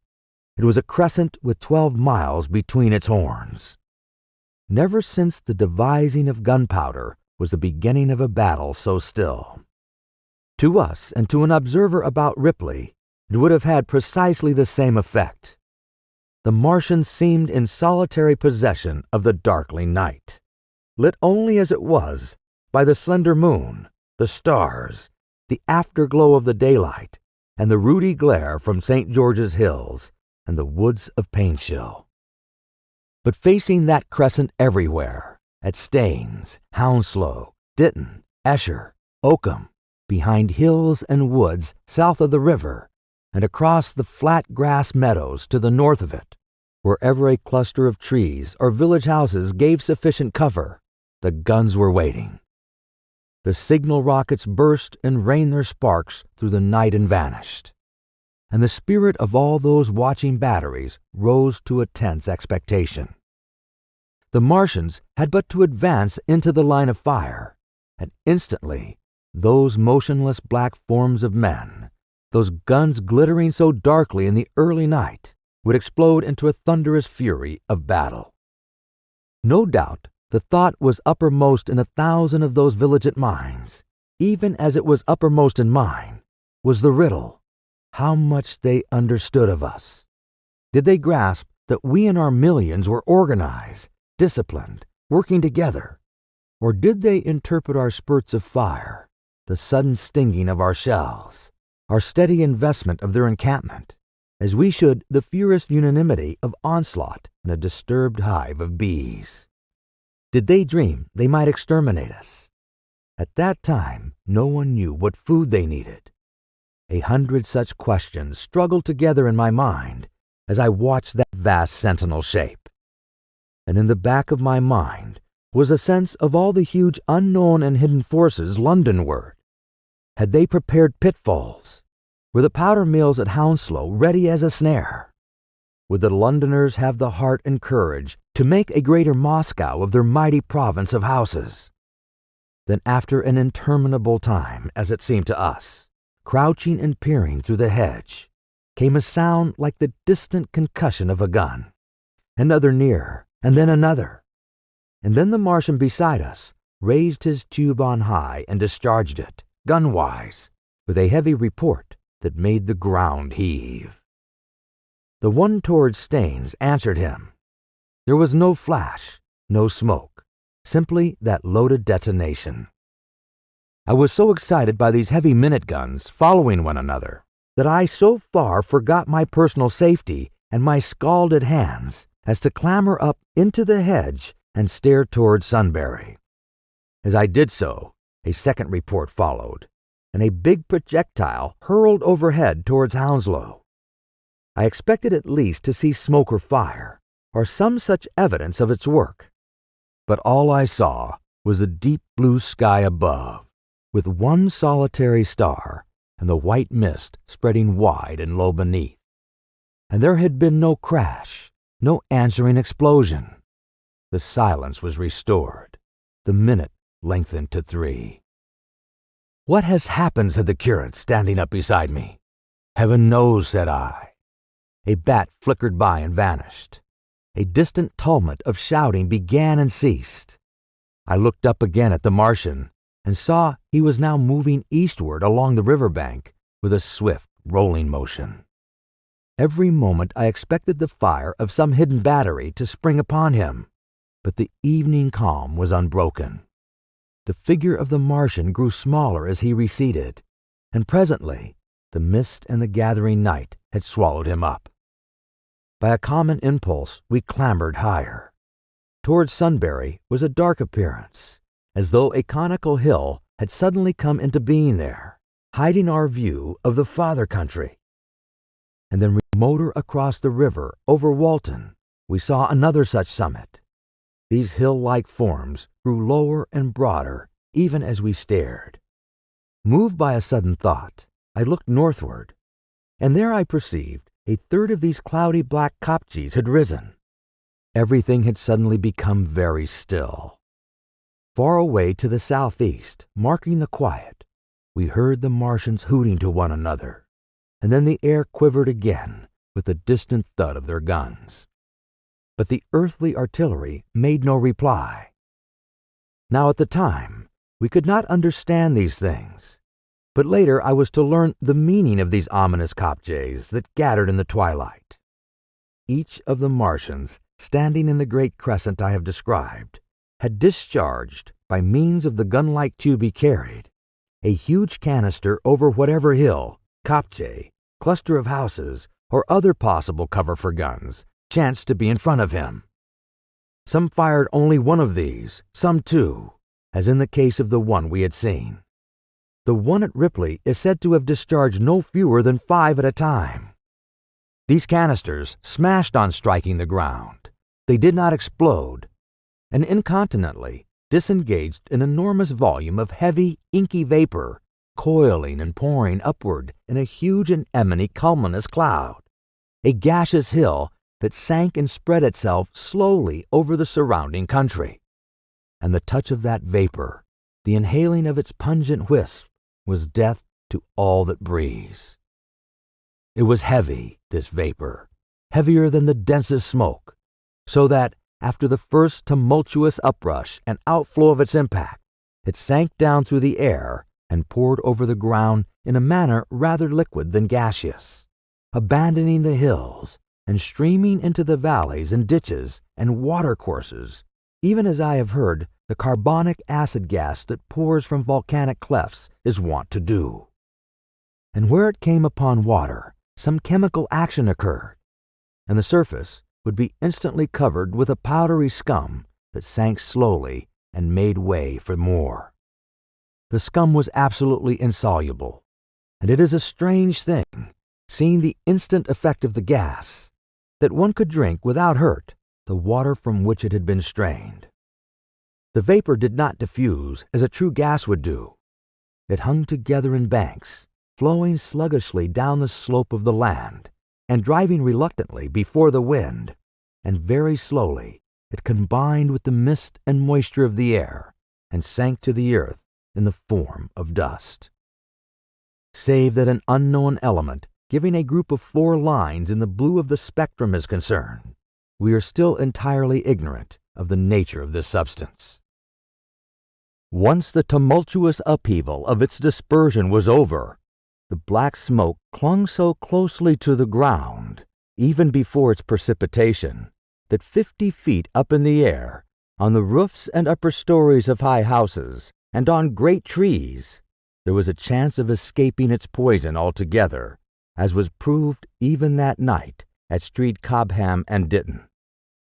The man who escaped at the former place tells a wonderful story of the strangeness of its coiling flow, and how he looked down from the church spire and saw the houses of the village rising like ghosts out of its inky nothingness. For a day and a half he remained there, weary, starving and sun-scorched, the earth under the blue sky, and against the prospect of the distant hills, a velvet black expanse, with red roofs, green trees, and later, black-veiled shrubs and gates, barns, outhouses and walls, rising here and there into the sunlight. But that was at Street Cobham, where the black vapor was allowed to remain until it sank of its own accord into the ground. As a rule, the Martians, when it had served its purpose, cleared the air of it again by wading into it and directing a jet of steam upon it. This they did with the vapor banks near us, as we saw in the starlight from the window of a deserted house at Upper Halliford, whither we had returned. From there we could see the searchlights on Richmond Hill and Kingston Hill going to and fro. And about 11 the windows rattled, and we heard the sound of huge siege guns that had been put in position there. These continued intermittently for the space of a quarter of an hour, sending chance shots at the invisible Martians at Hampton and Ditton. And then the pale beams of the electric light vanished and were replaced by a bright red glow. Then the fourth cylinder fell, a brilliant green meteor, as I learned afterwards, in Bushy Park. Before the guns on the Richmond and Kingston line of hills began, there was a fitful cannonade far away in the southwest, due, I believe, to guns being fired haphazard before the black vapor could overwhelm the gunners. So setting about it as methodically as men might smoke out a wasp nest, the Martians spread this strange, stifling vapor over the Londonward country. The horns of the crescent slowly moved apart, until at last they formed a line from Hanwell to Combe and Malden. All night through, their destructive tubes advanced. Never once, after the Martian at St. George's Hill was brought down, did they give the artillery the ghost of a chance against them. Wherever there was a possibility of guns being laid for them unseen, a fresh canister of the black vapor was discharged, and where the guns were openly displayed, the heat ray was brought to bear. By midnight, the blazing trees along the slopes of Richmond Park and the glare of Kingston Hill threw their light upon a network of black smoke, blotting out the whole valley of the Thames and extending as far as the eye could reach. And through this, 2 Martians slowly waded and turned their hissing steam jets this way and that. They were sparing of the heat ray that night, either because they had but a limited supply of material for its production, or because they did not wish to destroy the country, but only to crush and overawe the opposition they had aroused. In the latter aim, they certainly succeeded. Sunday night was the end of the organized opposition to their movements. After that, no body of men would stand against them, so hopeless was the enterprise. Even the crews of the torpedo boats and destroyers that had brought their quick fires up the Thames refused to stop, mutinied, and went down again. The only offensive operation men ventured upon after that night was the preparation of mines and pitfalls, and even in that their energies were frantic and spasmodic. One has to imagine, as well as one may, the fate of those batteries towards Esher waiting so tensely in the twilight. Survivors there were none. One may picture the orderly expectation, the officers alert and watchful, the gunners ready, the ammunition piled to hand, the limber gunners with their horses and wagons, the groups of civilian spectators standing as near as they were permitted, the evening stillness, the ambulances and hospital tents with the burned and wounded from Weybridge. Then the dull resonance of the shots the Martians fired, and the clumsy projectile whirling over the trees and houses and smashing amid the neighboring fields.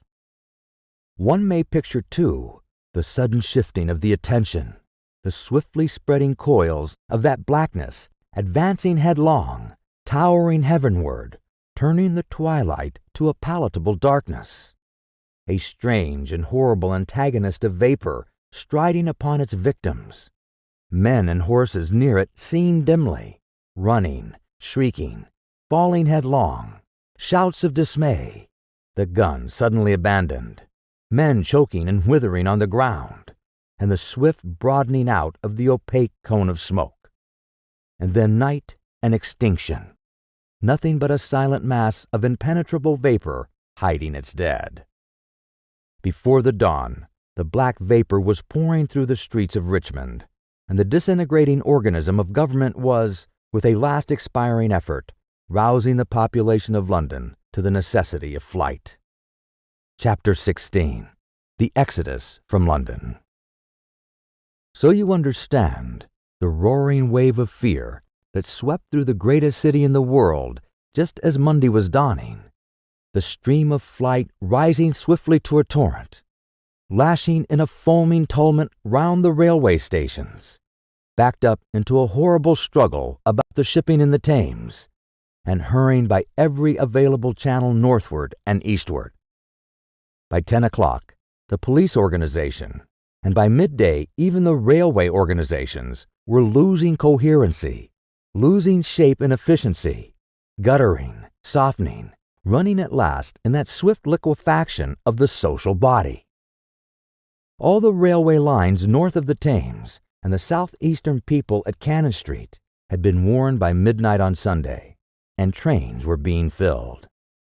People were fighting savagely for standing room in the carriages even at 2 o'clock. By 3, people were being trampled and crushed even in Bishopsgate Street, a couple of 100 yards or more from Liverpool Street Station.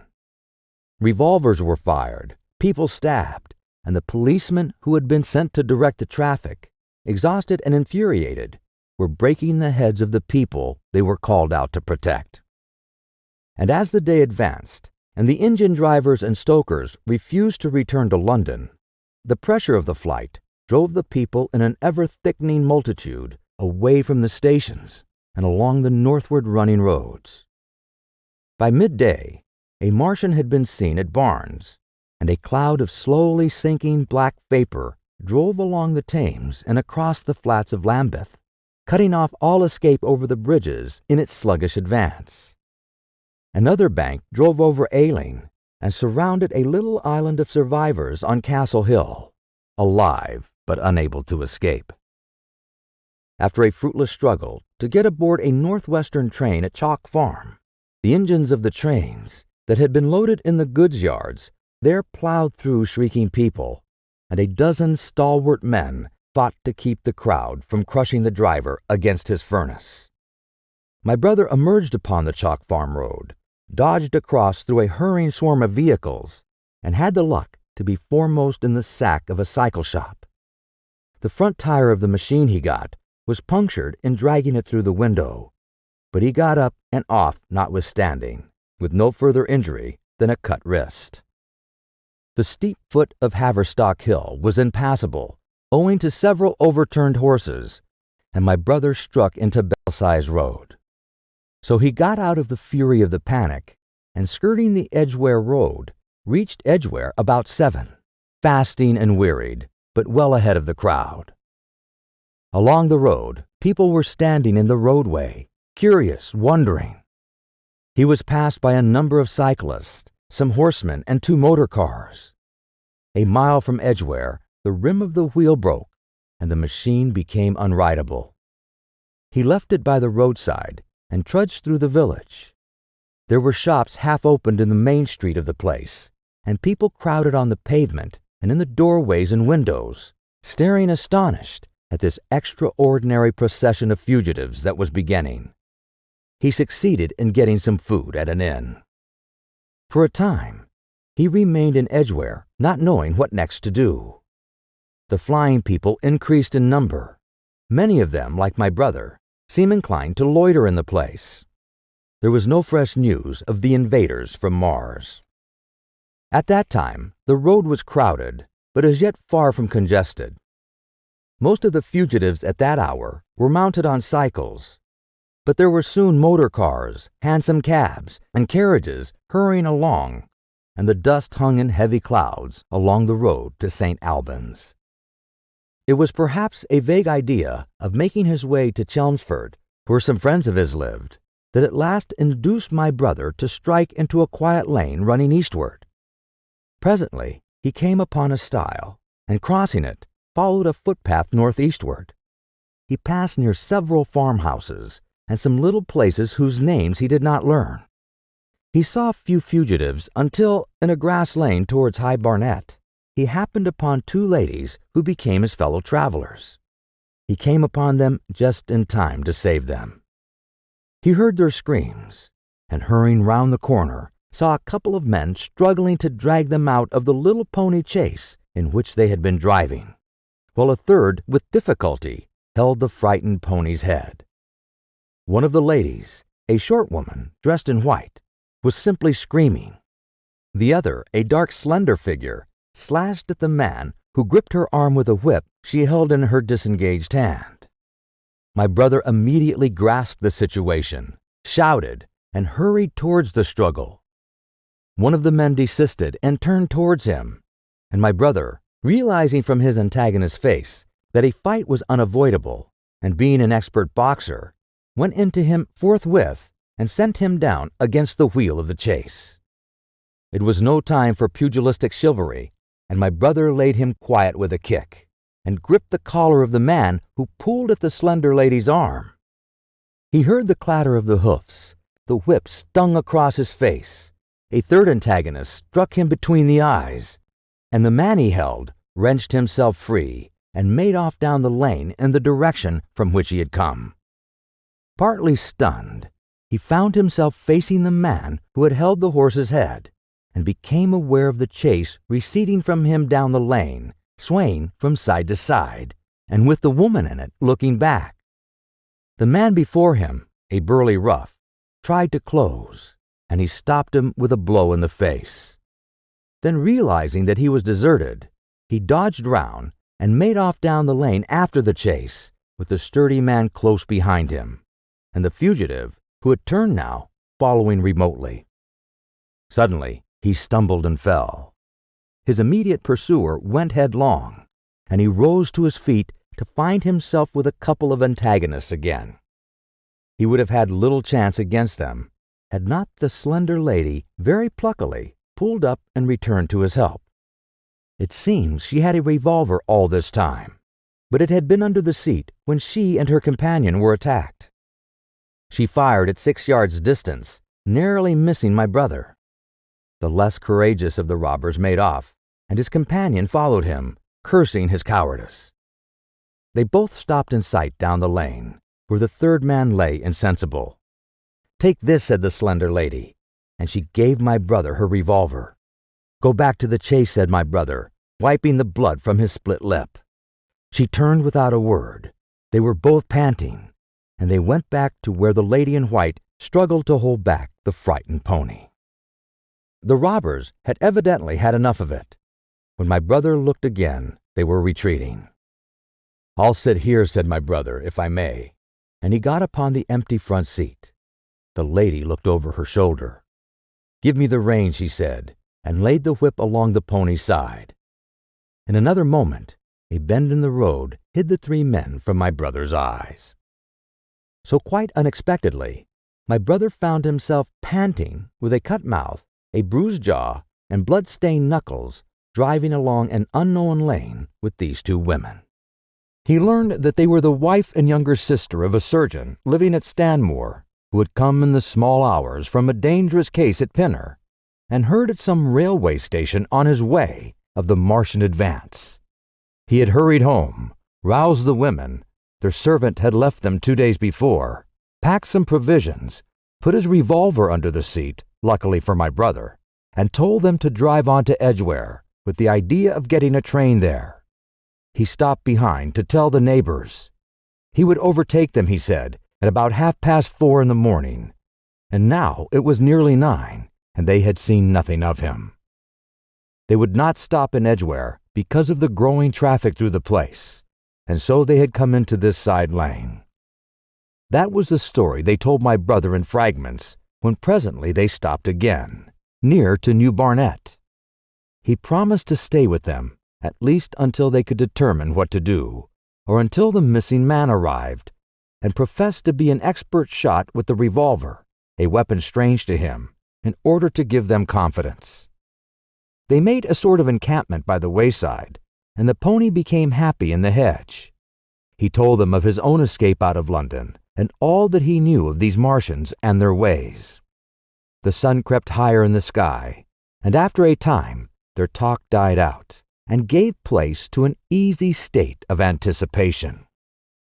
Several wayfarers came along the lane, and of these my brother gathered such news as he could. Every broken answer he had deepened his impression of the great disaster that had come on humanity, deepened his persuasion of the immediate necessity for prosecuting this flight.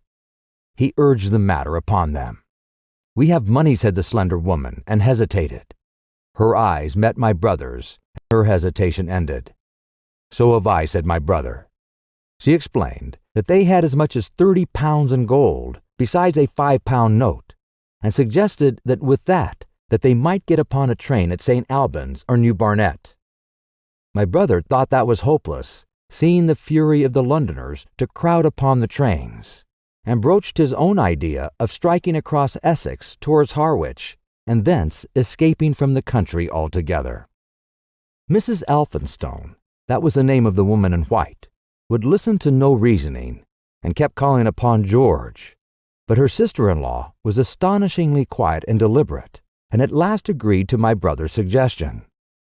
So designing to cross the Great North Road, they went on towards Barnet, my brother leading the pony to save it as much as possible. As the sun crept up the sky, the day became excessively hot, and underfoot a thick whitish sand grew burning and blinding, so that they traveled only very slowly. The hedges were gray with dust, and as they advanced towards Barnet, a tumultuous murmuring grew stronger. They began to meet more people. For the most part, these were staring before them, murmuring indistinct questions, jaded, haggard, unclean. One man in evening dress passed them on foot, his eyes on the ground. They heard his voice, and looking back at him, saw one hand clutched in his hair and the other beating invisible things. His paroxysm of rage over, he went on his way without once looking back. As my brother's party went on towards the crossroads to the south of Barnet, they saw a woman approaching the road across some fields on their left, carrying a child and with 2 other children, and then passed a man in dirty black with a thick stick in one hand and a small portmanteau in the other. Then round the corner of the lane, from between the villas that guarded it at its confluence with the high road, came a little cart drawn by a sweating black pony and driven by a sallow youth in a boiler hat, gray with dust. There were 3 girls, East End factory girls, and a couple of little children crowded in the cart. "This'll take us round Edgware?" asked the driver, wild-eyed, white-faced. And when my brother told him it would if he turned to the left, he whipped up at once without the formality of thanks. My brother noticed a pale gray smoke or haze rising among the houses in front of them, and veiling the white facade of a terrace beyond the road that appeared between the blacks of the villas. Mrs. Elphinstone suddenly cried out at a number of tongues of smoky red flame leaping above the houses in front of them against the hot blue sky. The tumultuous noise resolved itself now into the disorderly mingling of many voices, the gride of many wheels, the creaking of wagons, and the staccato of hoofs. The lane came round sharply not 50 yards from the crossroads. "Good heavens!" cried Mrs. Elphinstone. "What is this you are driving us into?" My brother stopped, for the main road was a boiling stream of people, a torrent of human beings rushing northward, one pressing on another.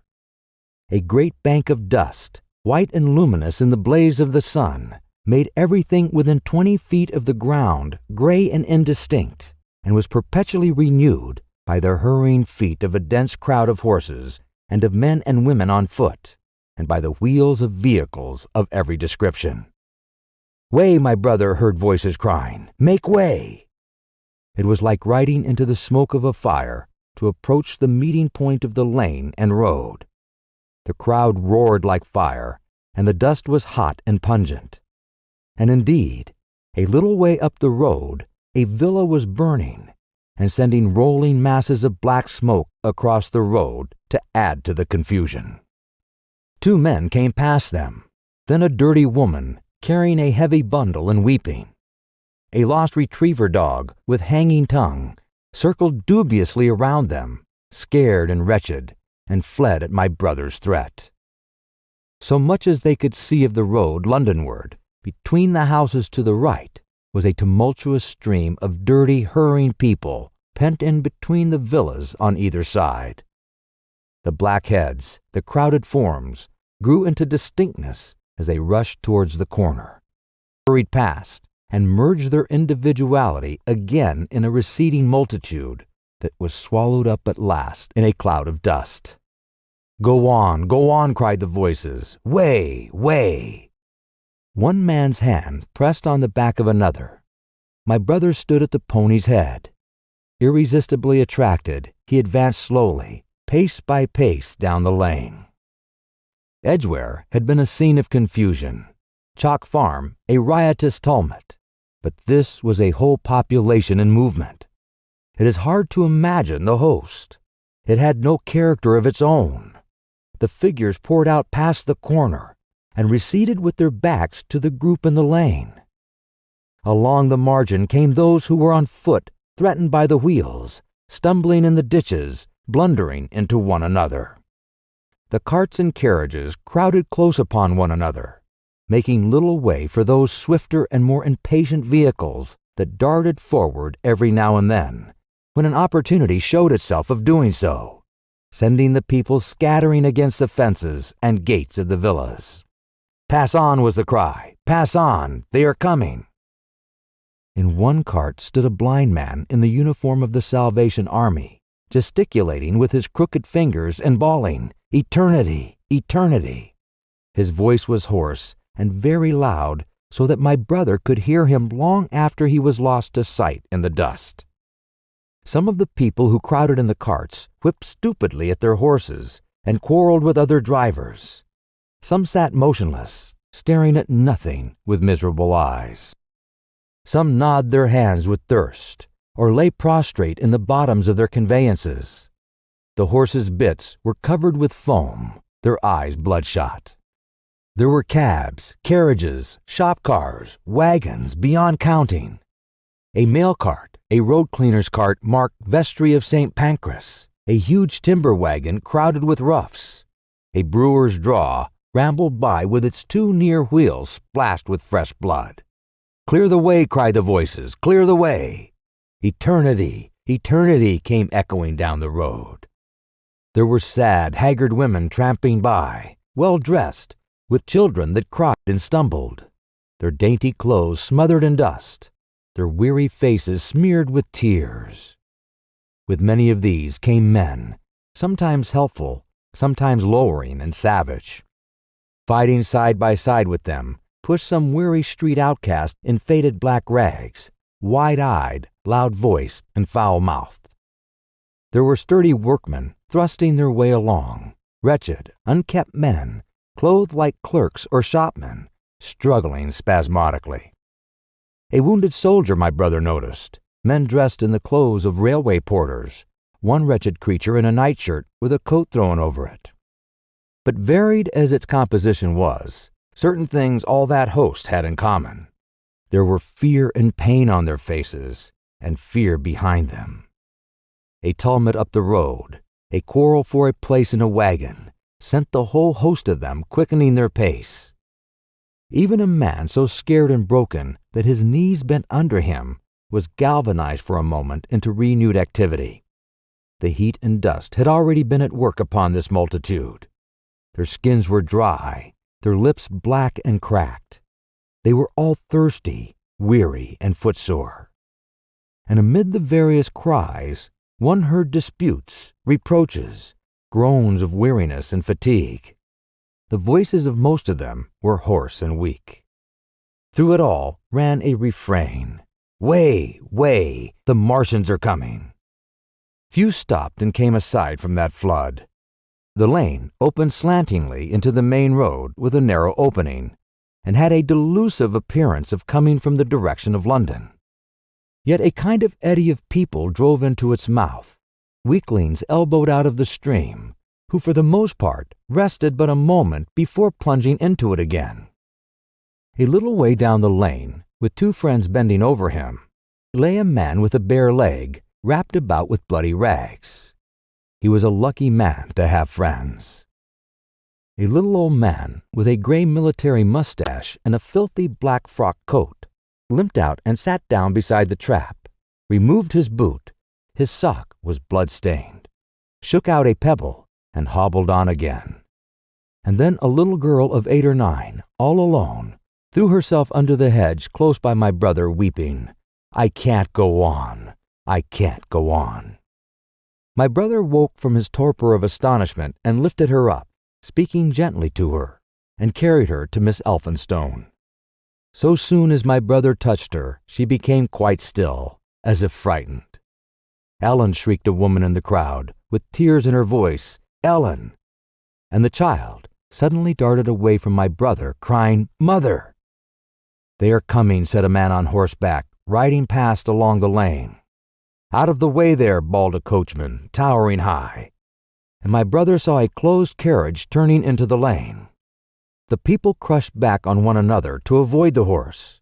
My brother pushed the pony and chaise back into the hedge, and the man drove by and stopped at the turn of the way. It was a carriage with a pole for a pair of horses, but only one was in the traces. My brother saw dimly through the dust that 2 men lifted out something on a white stretcher and put it gently on the grass beneath the private hedge. One of the men came running to my brother. "Where is there any water?" he said. "He is dying fast and very thirsty. It is Lord Garrick." "Lord Garrick," said my brother, "the Chief Justice." "The water," he said. "There may be a tap," said my brother, "in some of the houses. We have no water. I dare not leave my people." The man pushed against the crowd towards the gate of the corner house. "Go on," said the people, thrusting at him. "They are coming. They are coming. Go on." Then my brother's attention was distracted by a bearded, eagle-faced man lugging a small handbag, which split even as my brother's eyes rested on it, and disgorged a mass of sovereigns that seemed to break up into separate coins as it struck the ground. They rolled hither and thither among the struggling feet of men and horses. The man stopped and looked stupidly at the heap, and the shaft of a cab struck his shoulder and sent him reeling. He gave a shriek and dodged back, and a cartwheel shaved him narrowly. "Way!" cried the men about him. "Make way!" As soon as the cab had passed, he flung himself, with both hands open, upon the heap of coins, and began thrusting handfuls in his pocket. A horse rose close upon him, and in another moment, half rising, he had been borne down under the horse's hoofs. "Stop!" screamed my brother, and pushing a woman out of his way, tried to clutch the bit of the horse. Before he could get to it, he heard a scream under the wheels, and saw through the dust the rim passing over the poor wretch's back. The driver of the cart slashed his whip at my brother, who ran behind the cart. The multitudinous shouting confused his ears. The man was withering in the dust among his scattered money, unable to rise, for the wheel had broken his back, and his lower limbs lay limp and dead. My brother stood up and yelled at the next driver, and a man on a black horse came to his assistance. "Get him out of the road," said he, and clutching the man's collar with his free hand, my brother lugged him sideways. But he still clutched after his money, and regarded my brother fiercely, hammering at his arms with a handful of gold. Go on, shouted angry voices behind. Way, way. There was a smash as the pole of a carriage crashed into the cart that the man on horseback stopped. My brother looked up, and the man with the gold twisted his head round and bit the wrist that held his collar. There was a concussion, and the black horse came staggering sideways, and the cart horse pushed beside it. A hoof missed my brother's foot by a hair's breadth. He released his grip on the fallen man and jumped back. He saw anger change to terror on the face of the poor wretch on the ground, and in a moment he was hidden, and my brother was borne backward and carried past the entrance of the lane, and had to fight hard in the torrent to recover it. He saw Miss Elphinstone covering her eyes, and a little child, with all a child's want of sympathetic imagination, staring with dilated eyes at a dusty something that lay black and still, ground and crushed under the rolling wheels. "Let us go back," he shouted, and began turning the pony round. "We cannot cross this hell," he said, and they went back 100 yards the way they had come until the fighting crowd was hidden. As they passed the bend in the lane, my brother saw the face of the dying man in the ditch under the pivot, deadly white and drawn, and shining with perspiration. The two women sat silent, crouching in their seat and shivering. Then beyond the bend, my brother stopped again. Miss Elphinstone was white and pale, and her sister-in-law sat weeping, too wretched even to call upon George. My brother was horrified and perplexed.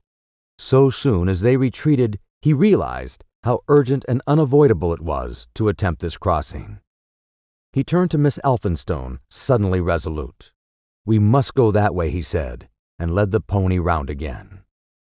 For the second time that day, this girl proved her quality. To force their way into the torrent of people, my brother plunged into the traffic and held back a cab horse while she drove the pony across its head. A wagon locked wheels for a moment and ripped a long splinter from the chassis. In another moment, they were caught and swept forward by the stream. My brother, with the cabman's whip marks red across his face and hands, scrambled into the chassis and took the reins from her. "Point the revolver at the man behind," he said, giving it to her, "if he presses us too hard. No, point it at his horse." Then he began to look out for a chance of edging to the right across the road.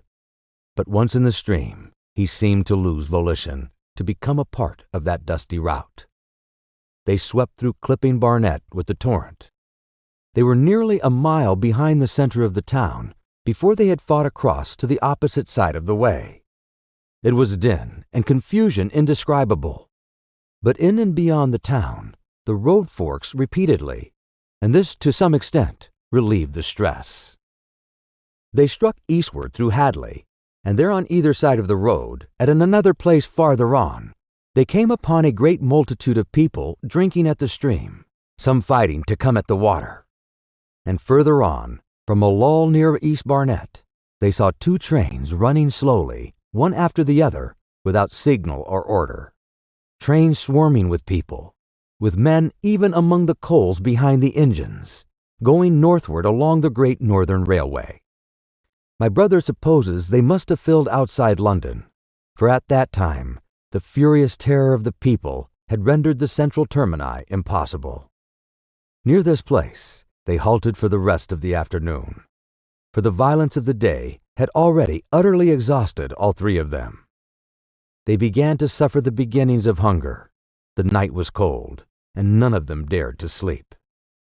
And in the evening, many people came hurrying along the road nearby their stopping place, fleeing from unknown dangers before them and going in the direction from which my brother had come.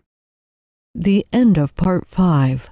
Please continue to Part 6. Published by .com. Chapter 17. The Thunder Child. Had the Martians aimed only at destruction, they might on Monday have annihilated the entire population of London, as it spread itself slowly through the home counties, not only along the road through Barnet, but also through Edgware and Waltham Abbey. and along the roads eastward to Southend and Shoeburyness, and south of the Thames to Deal and Broadstairs, poured this same frantic rout. If one could have hung that June morning in a balloon in the blazing blue above, London everywhere northward and eastward road, running out of the tangled maze of streets, would have seemed stippled black with the streaming fugitives, each dot a human agony of terror and physical distress. I have set forth at length in the last chapter my brother's account of the road through Chipping Barnet, in order that my readers may realize how that swarming of black dots appeared to one of those concerned. Never before in the history of the world has such a mass of human beings moved and suffered together. The legendary hosts of Goths and Huns, the hugest armies Asia has ever seen, would have been but a drop in that current. And this was no disciplined march. It was a stampede gigantic and terrible, without order and without a goal. 6 million people unarmed and unprovisioned, driving headlong. It was the beginning of the rout of civilization, of the massacre of mankind. Directly below him, the balloonist would have seen the network of streets far and wide, houses, churches, squares, crescents, gardens, already derelict, spread out like a huge map, and in the southward blotted. Over Ealing, Richmond, Wimbledon, it would have seemed as if some monstrous pen had flung ink upon the chart. Steadily, incessantly, each black splash grew and spread, shooting out ramifications this way and that, now banking itself against rising ground, now pouring swiftly over a crest into a new-found valley, exactly as a gout of ink would spread itself upon blotting paper. And beyond, over the blue hills that rise southward of the river, the glittering Martians went to and fro, calmly and methodically spreading their poison cloud over this patch of country and then over that, laying it again with their stream jets when it had served its purpose, and taking possession of the conquered country. They do not seem to have aimed at extermination so much as at complete demoralization and the destruction of any opposition. They exploded any stores of powder they came upon, cut every telegraph, and wrecked the railways here and there. They were hamstringing mankind. They seemed in no hurry to extend the field of their operations, and did not come beyond the central part of London all that day. It is possible that a very considerable number of people in London stuck to their houses through Monday morning. Certain it is that many died at home, suffocated by the black smoke. Until about midday, the Pool of London was an astonishing scene.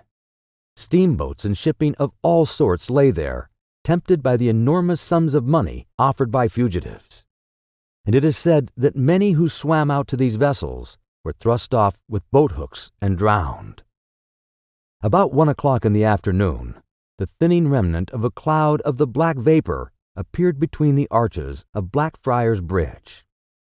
At that, the pool became a scene of mad confusion, fighting and collision, and for some time a multitude of boats and barges jammed in the northern arc of the Tower Bridge, and the sailors and lightermen had to fight savagely against the people who swarmed upon them from the river front.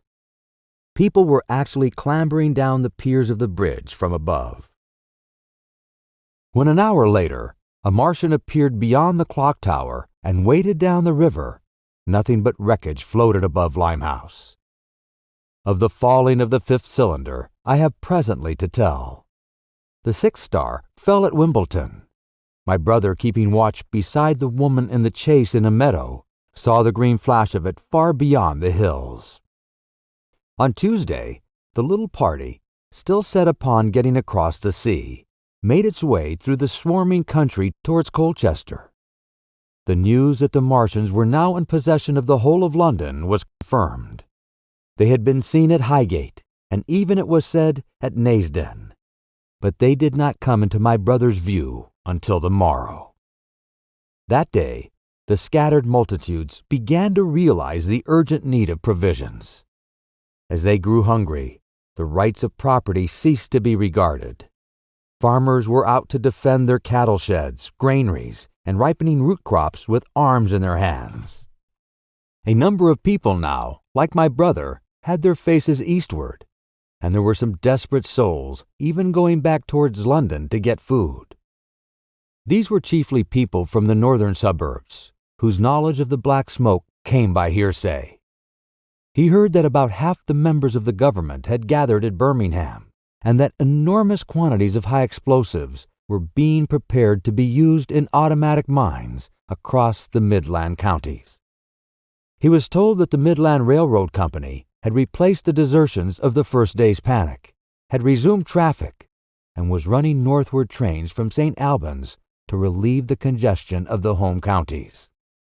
There was also a placard in Chipping Ongar announcing that large stores of flour were available in the northern towns, and that within 24 hours bread would be distributed among the starving people in the neighborhood.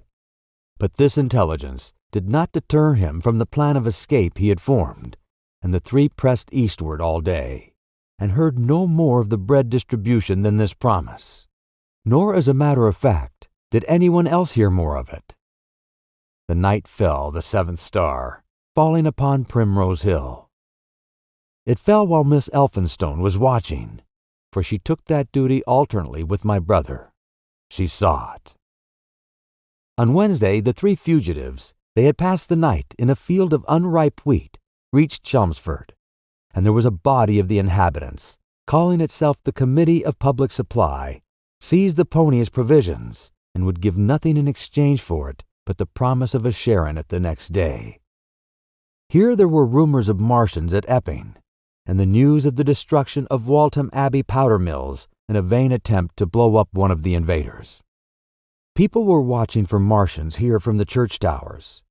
My brother, very luckily for him as it chanced, preferred to push on at once to the coast rather than wait for food, although all three of them were very hungry.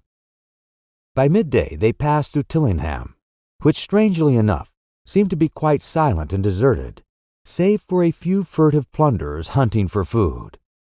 Near Tillingham, they suddenly came in sight of the sea, and the most amazing crowd of shipping of all sorts that it is possible to imagine. For after the sailors could no longer come up the Thames, they came on to the Essex coast, to Harwich and Walton and Clacton, and afterwards to Foulness and Shoebury, to bring off the people. They lay in a huge sickle-shaped curve that vanished into mist at last towards the Naze. Close inshore was a multitude of fishing smacks, English, Scotch, French, Dutch, and Swedish, steam launches from the Thames, yachts, electric boats, and beyond were ships of large burden, a multitude of filthy colliers, trim merchantmen, cattle ships, passenger boats, petroleum tanks, ocean tramps, and an old white transport even, neat white and gray liners from Southampton and Hamburg. And along the blue coast across the Blackwater, my brother could make out dimly a dense swarm of boats chaffering with people on the beach, a swarm which also extended up the Blackwater almost to Malden. About a couple of miles out lay an ironclad, very low in the water, almost to my brother's perception, like a waterlogged ship. This was the ram Thunderchild.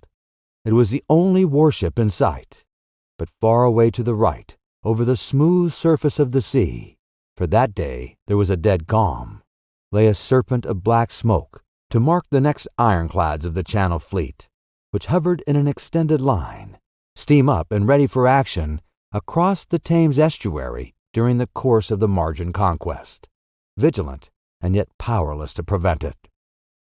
At the sight of the sea, Miss Elphinstone, in spite of the assurances of her sister-in-law, gave way to panic.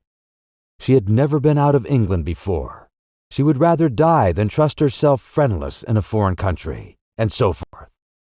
She seemed, poor woman, to imagine that the French and the Martians might prove very similar. She had been growing increasingly hysterical, fearful, and depressed during the 2 days' journeyings. Her great idea was to return to Stanmore.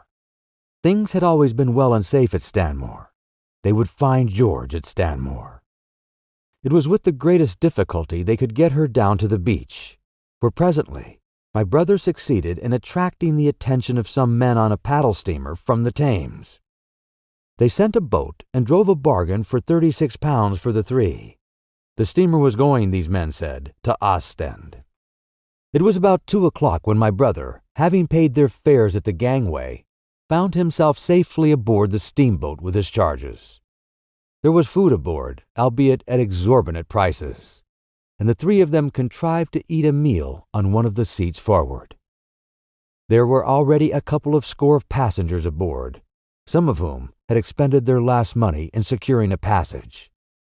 But the captain lay off the Blackwater until 5 in the afternoon, picking up passengers until the seated decks were even dangerously crowded.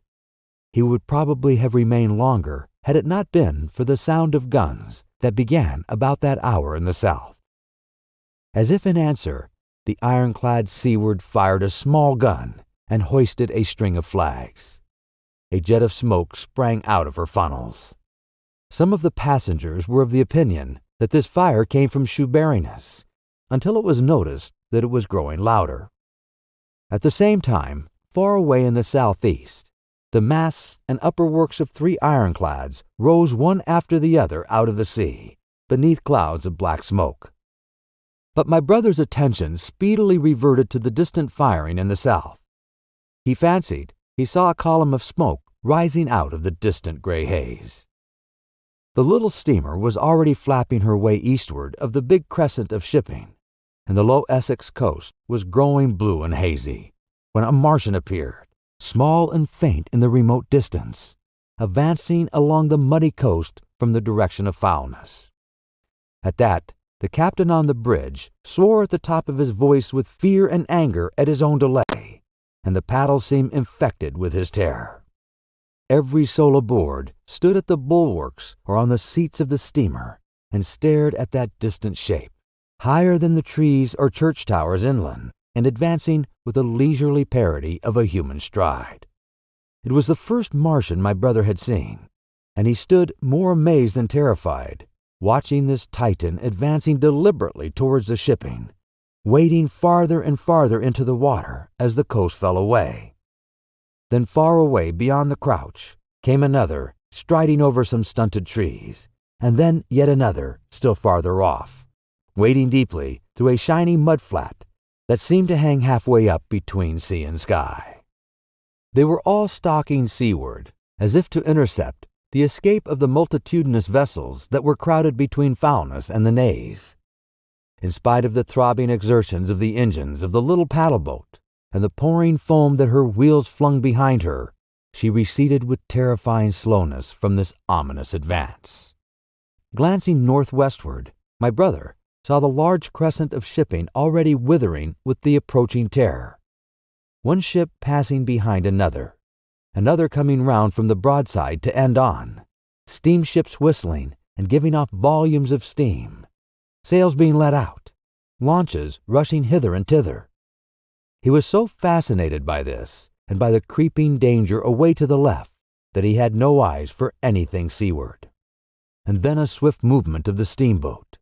She had suddenly come round to avoid being run down, flung him headlong from the seat upon which he was standing. There was a shouting all about him, a trampling of feet, and a cheer that seemed to be answered faintly. The steamboat lurched and rolled him over upon his hands. He sprang to his feet and saw to starboard, and not 100 yards from their heeling, pitching boat, a vast iron bulk like the blade of a plow tearing through the water, tossing it on either side in huge waves of foam that leaped toward the steamer, flinging her paddles helplessly in the air, and then sucking her deck down almost to the waterline. A douche of spray blinded my brother for a moment. When his eyes were clear again, he saw the monster had passed and was rushing landward. Big iron upperworks rose out of this headlong structure, and from that twin funnels projected and spat a smoking blast shot with fire. It was a torpedo ram Thunderchild, steaming headlong, coming to the rescue of the threatened shipping. Keeping his footing on the heaving deck by clutching the bulwarks, my brother looked past this charging Leviathan at the Martians again.